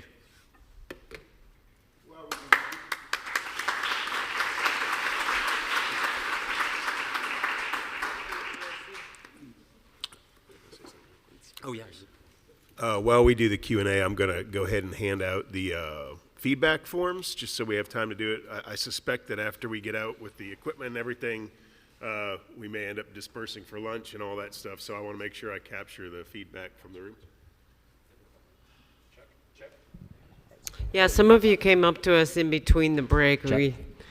Hopefully you've jotted down your questions. I know there's some differences between our experience and our, presentations, but that's the thing you learn on your own farm. So. Yeah, and I think with my sort of style, I hope that it gets you to a point that you can farm more like Susana when you want to, and then these are also things that you can use for like our, we do different crops and we have different markets, and I think it's very contextual. So, yeah. We'll take some questions, though. Anybody have any questions? Blade? Here, wait. Let me get you a microphone. So with the late season buckwheat planting that you all do, it looked like some of it was planted early enough to where it doesn't winter kill. And so does that become a weed issue for you all? Actually, we both alluded to it. I find it easy to terminate if that happens. It's amazing how buckwheat adapts, and sometimes you think it's going to winter kill and it doesn't. It is important, like Jesse was saying, to think about it, and like you may have to say I have flax or things coming through it. I might have to put the weed whacker high. That's what I do with a brush blade, and just get the flowers off. But the crimson clover and some of the other things, and buckwheat will regrow, but if it's close, it's going to, if it's close to first frost, it's so frost sensitive. But it's true that you don't always know when that's going to come. And sometimes I plant it knowing that it's not going to frost off and just planning to whack it, like I showed with, planting brassica, fall brassicas. I just whacked it to the ground, and it's pretty easy to terminate. You're terminating everything that you've planted in the mix when you do it that low. Yeah, Yes. and I should add too, when we terminate our buckwheat like that, our flail mower is set really low. Like I don't know what the factory is, but we set it almost right at soil surface. And we do that even when we're mowing our cover crops and stuff. I know Joel's here with BCS, so I always feel bad about saying like this is how I abuse the tools you sell me. But this is one of the ways that I lower the flail mower, and that's a really good way of just like buckwheat does not survive that. Joel, do you want to come up here and answer some questions people might have about equipment? You want to be up here? I mean, we're gonna go to the equipment later too, but that. I was also going to ask, with the brush blade, is that on an electric weed whacker or gas powered? Mine is gas powered. You have electric. Yeah, electric works fine with brush blade. Yeah, I got a heavy duty one. Still with, it's the commercial grade where you can change out the tools on it. I've got it for woody stuff as well.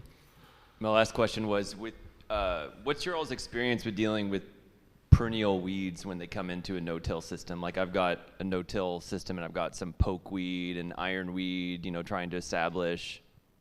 How do you all handle that? I can answer that first, and then Jesse, you have something as well?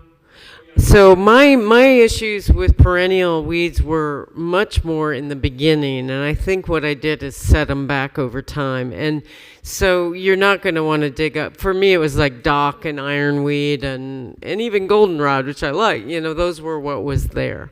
And so I just set them back. I wouldn't let the dock go to seed, but if you dig them up, you're going to have a piece in the ground. They have big tubers.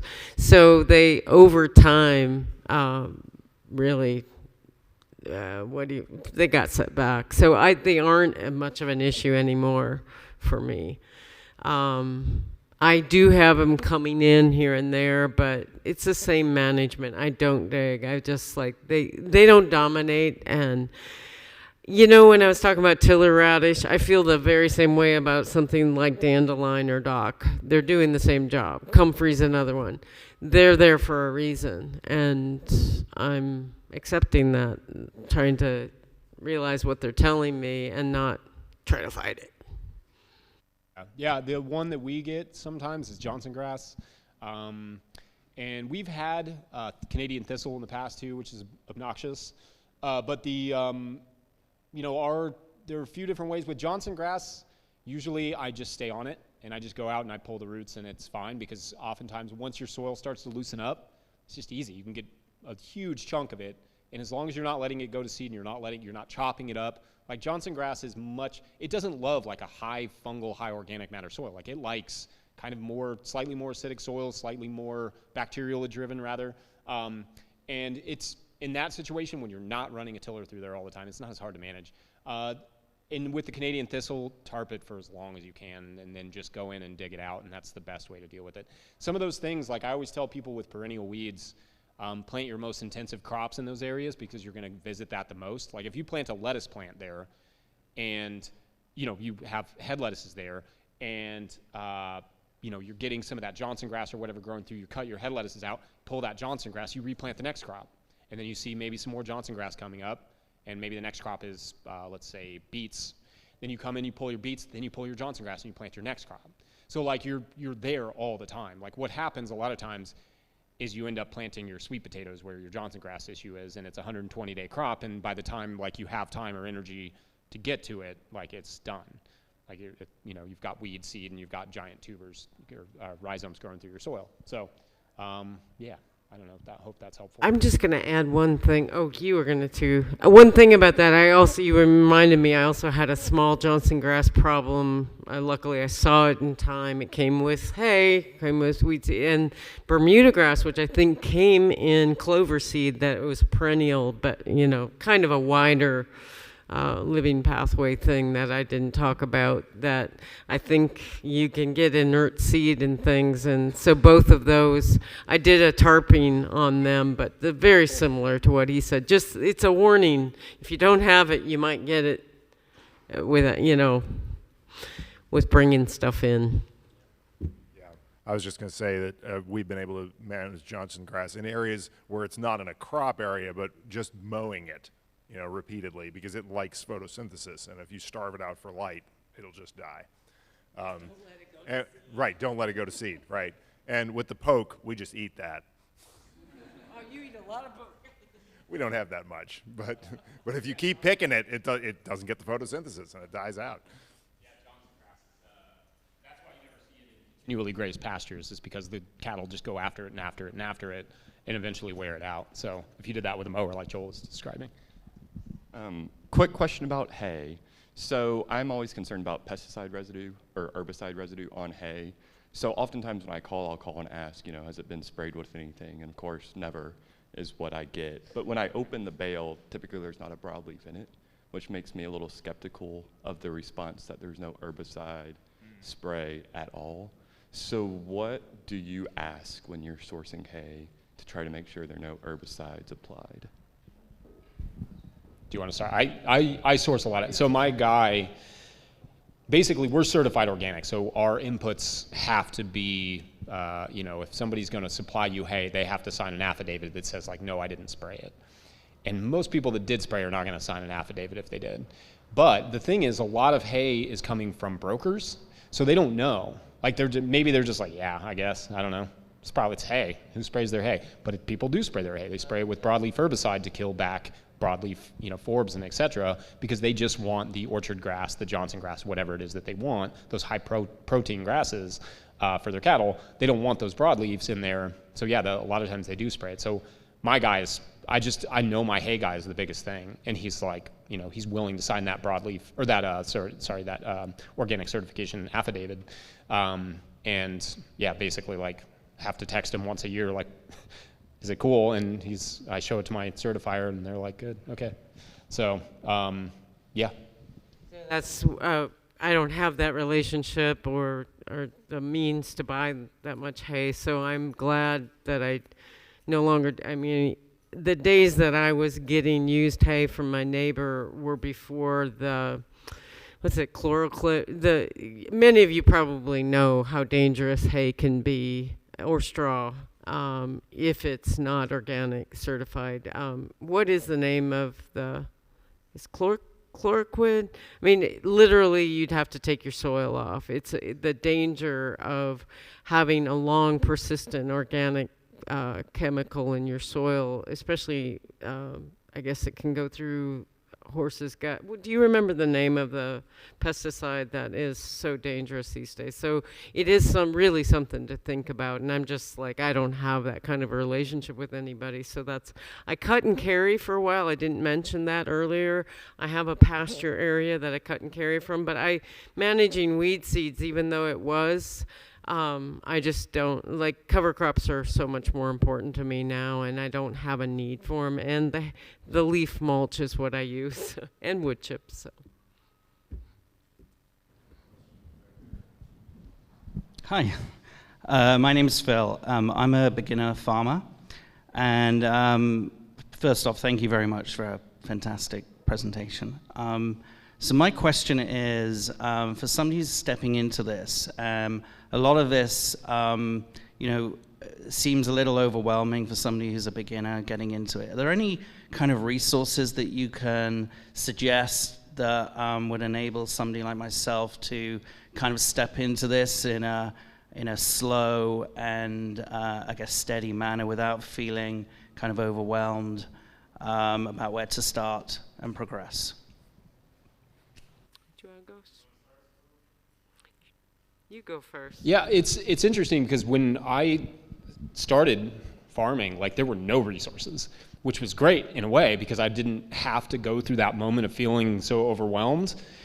But now there's so much information out there, and like we just dumped a bunch of information on you, that the reality is, like, all of this stuff can be simplified by just sticking to starting with the basics of good soil management. So, like, there's several different ways to start a garden. I don't know where you're at in your stage or like where you are in your journey, but sticking to the basics, like not focusing so much on like how all the different, like there's so much information about soil biology and all these things and how they relate to crop. Like, don't worry about that stuff yet. Like, start with a basic approach of starting a garden. Start with some good compost and work your way up from there.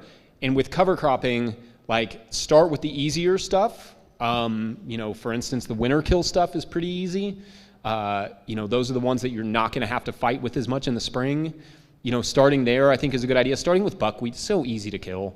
Just do a round in the summer. If you have a place that you don't need to plant, or if you're like, getting ready to plant that in the fall, like any of your fall, brassica area. Start with some buckwheat. It's so easy to get rid of. You let it flower for like a week or so, and then you can either kill it or, like Susana was saying, like trim it. Otherwise, like, good resources. Obviously, I write about it a lot in the Living Soil Handbook, and I try and make that stuff. I try and not take some of that jargon that's out there in the scientific literature and make it like readable. And also, like Daniel Mays's book, The No-Till Organic Vegetable Farm. Did I get that right? It's some order of those words. Frith Farm is his farm. Singing Frogs Farm is another one. You can watch their videos on YouTube. Like, they've done talks that you can watch some of their information. Paul and Elizabeth are amazing. And then the No-Till Market Garden podcast. Like, when I started that back in 2018, and basically just like asked questions. And I had a lot of questions about how you could do no-till or you could reduce your tillage. And so, I talked to the people that were trying it and doing it, and that resource is there forever. And the sound quality is not great in the beginning, but it does get better. And now that's been going since 2018. So, those are, I think, good kind of general places to start. But yeah, don't overthink it. Like, look at your soil, ask it what it needs. Essentially, like, if you're working with really low organic matter, you may need to work in some compost and those sorts of simple principles. But get a soil test. Yeah.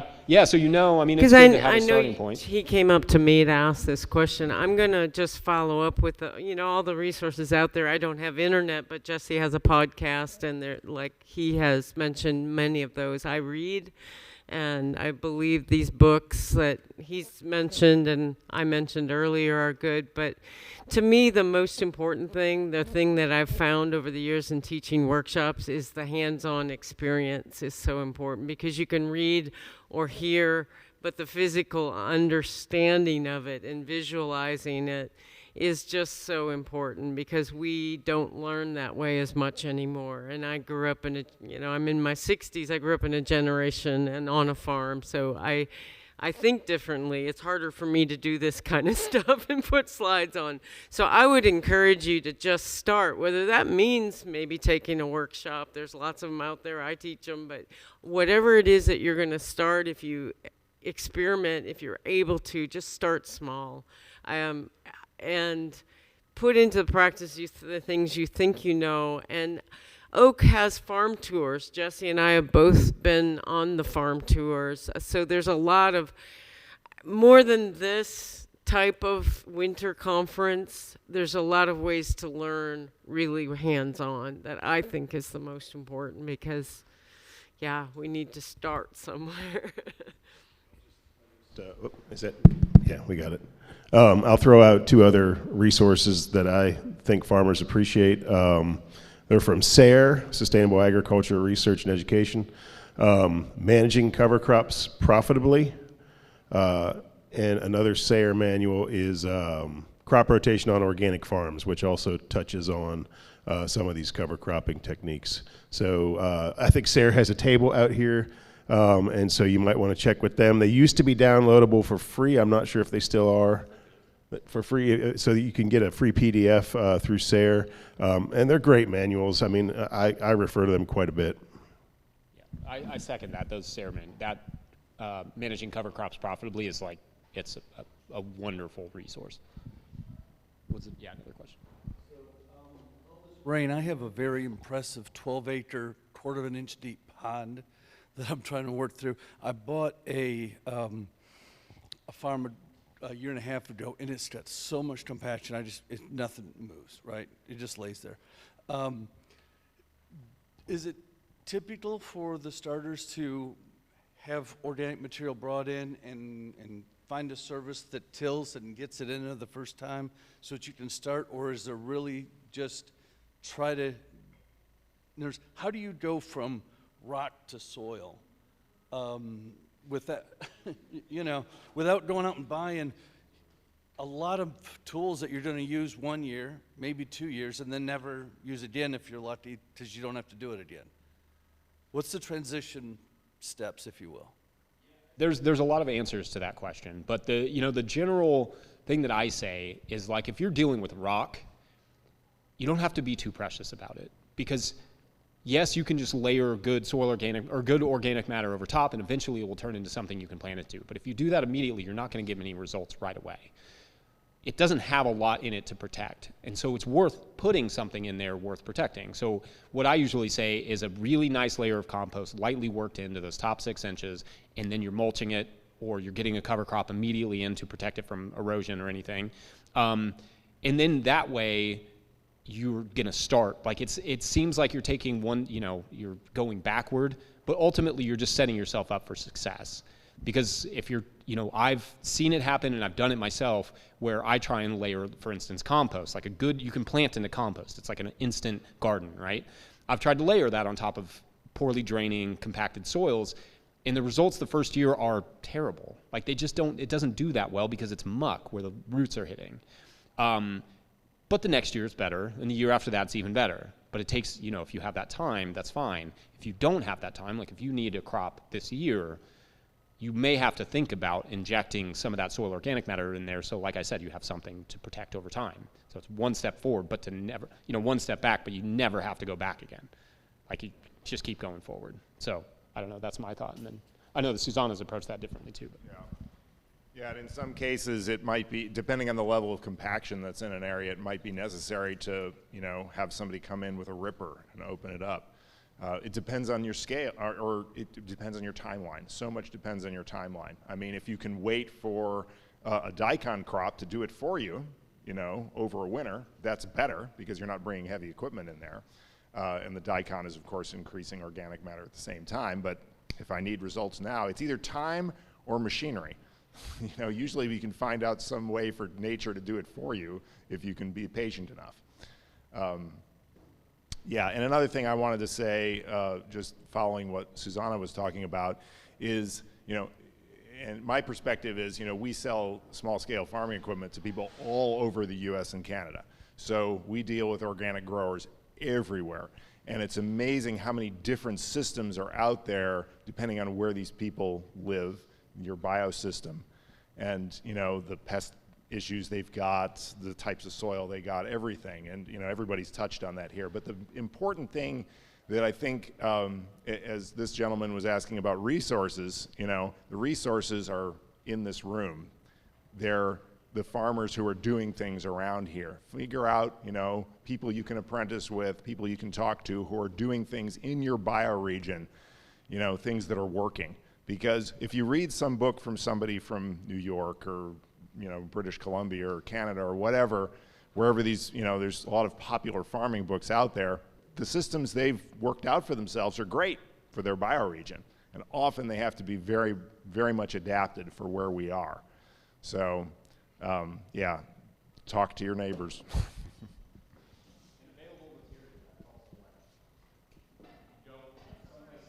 Access to compost or whatever. To hear from me, but my philosophy is very different. I think over the years, I was set back a lot whenever I did any tillage. So I didn't even when I built the beds. They were built utilizing with occultation, usually with cardboard.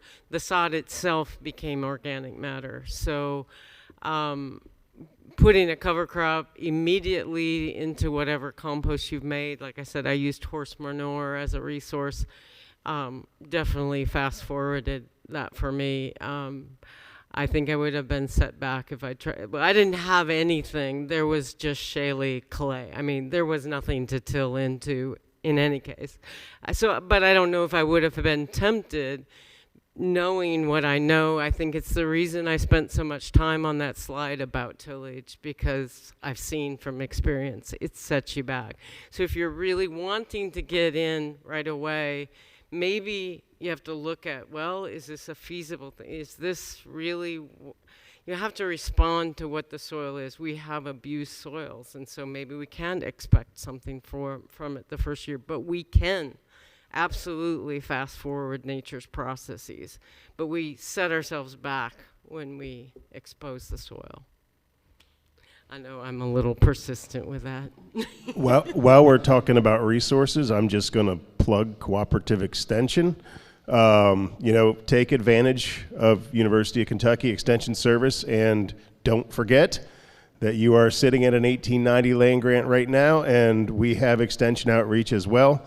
My focus as far as extension is small-scale, under-resourced farmers and farmers interested in organic or sustainable agriculture. Please call me. Give me an excuse to shut my computer off and get out of my office. I'd be glad to do farm visits. Sometimes we might have to spend a little time, schedule them out, but extension is a free public service, so don't be afraid to take advantage of it. If you've ever read Unsettling of America, Wendell Berry used to get pretty grumpy. I think Wendell still gets pretty grumpy about extension. But we're not the same extension service. A lot of us are very much promoting organic agriculture, sustainable agriculture, regenerative agriculture practices. So don't be shy to call extension. Maybe we'll take like one more question and then we'll go out and see equipment. My question's about this Jang seeder and that what you called a double disc opener. So I'm a one-man operation and I'm looking to try to eliminate as much transplanting as possible. And I'm wondering, can you transplant something as delicate, say like as a carrot seed, into a cover crop such as rye? Using that and then crimp it afterwards. So you're talking is the rye up? That's where you like the rye's standing, and then you're going to run. I mean, maybe, but the issue is whether or not that rye is going to fully die in that scenario. It's possible. I've never tried exactly that, so I don't want to say yes. I know that it feels risky to me. I'm not saying it's impossible, but I don't know. Do you have any thoughts on that? Like a standing rye and then doing a carrot? Like this would work technically if you have the space between your rye. So one of the things we'll do, just to touch on that for a second, is like we'll space our rye or whatever it is further apart. Like when I was talking about, an example would be like sorghum Sudan grass. Like I'll space that more like 8 or 10 inches so that I can come through and hit the buckwheat later. So like I give myself space to work with there. But in a situation where I have standing rye, I've not tried that exact. I don't know. It's maybe worth a try, but it'd be risky just with the termination element. Do you have any thoughts on that, Susana? I mean, my experience, I don't have experience with the cedar, but my experience with planting requires a rib into the rye for the seed that I plant, like the corn. Also adapt with the method I learned to do big cornfields in Latin America was with dibble stick. And that is different than the cover crops we used there because they were largely legumes. It's much more difficult to get down in there accurately. So I can't really say. What about like okra, say a bigger seed?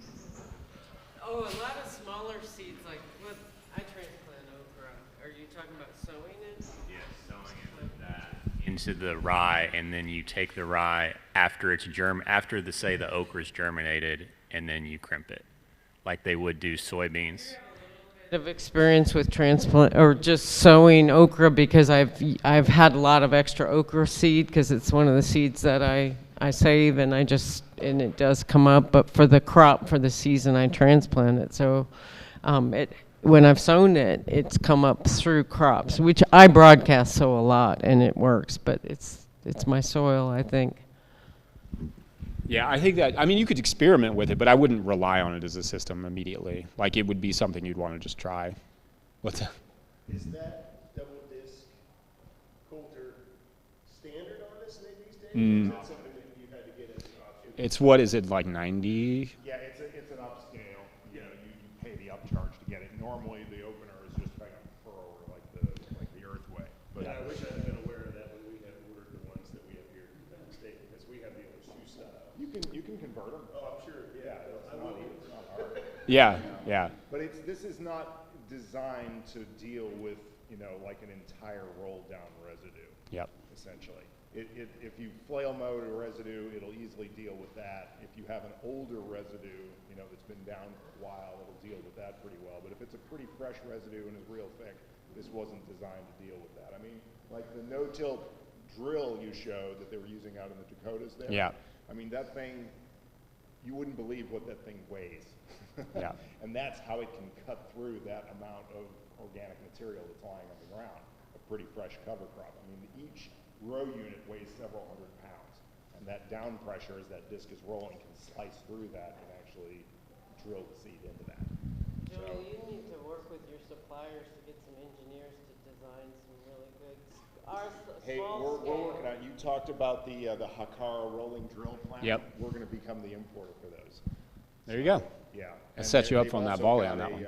They've got a no-till drill for a walk-behind tractor as well. So.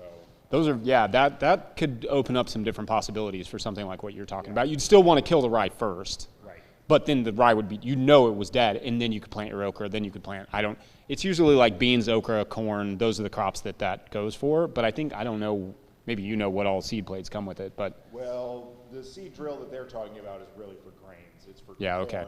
you know, mainly beans, things like that, larger seeds. But Yeah. it's going to be, you know, interesting to see what we can adapt it to. Another thing we're going to see when we go outside, I brought a jab planter, which is something that for small scale, you know, roll down cover crops, to be able to jab seeds into that is a nice option because you're not having to deal with trying to slice a path through it. You're just jabbing the seed in where you want it. Yeah. So for some of your larger seeds, that's a viable option. It's a cheap seeder for some. So when seed isn't the expensive thing, like for me, if I save a lot of seed, I mean, okra is the example I've heard, I don't know what else. One option I can think of, which is like my bean field, I broadcast sow the seed and then thin it out. I mean, you know. I did it with okra, same thing. Yeah. And then roll it down. So you sow it in the standing dry, you get soil contact. Yeah, that's what I was talking about, but would it work with something like carrots or cilantro where that seed is so much smaller and that? Okay. Well, carrots don't love that competition, so I'm afraid what you would end up with is you'd end up with like really weak root tops. Or like, not root tops, but the carrot tops. Like there would be like a 4-inch area where they would probably just pop off when you tried to pull them. I put carrots in early, so the winter killed oats is the best one for me. Yeah, that's what we would do, yeah. With leaf mulch. Those winter kill cover crops, you can just, this would go straight through that, or you can just lightly rake off the extra mulch and then. There I do so, because the oats is dead. Yeah. It's just like you can scratch them under, you don't have to get down on the ground. Disc at like Johnny's, that attachment? Do you all sell it? If Johnny's, I don't sell the Okay. push seeders. I think Johnny is a dealer, but also mechanical transplanter. Oh, Johnny's does. There we go. Lauren's back there. Yeah, mechanical transplanter is the actual importer for these seeders. Yeah. That's where we buy ours, because we have a version we adapt to the walk-behind tractor. But, We originally got that too. So a lot of our bed flips, like when we go from lettuce to something else, like we cut the lettuce out at the soil surface. We cut all of the crops out that are in the, like that's not a beet or a carrot that you're pulling out. We cut it all out at soil surface, and then we can just pull out any weeds that we see, rake it if need be, and then we'll just sow right through that. But the beauty of that double disc is it'll cut through those lettuce stems that are left in the soil. So it'll just slice right through that. And it doesn't, like with the, like something like the shoe, it'll clog it, it'll rip that root out, and we want those roots to stay in there. So we'd rather just cut straight through it. So that's kind of where we originally started experimenting with that. But heavy residue, it wouldn't work. Do we want to go outside and go see some of these tools? Yeah, get a little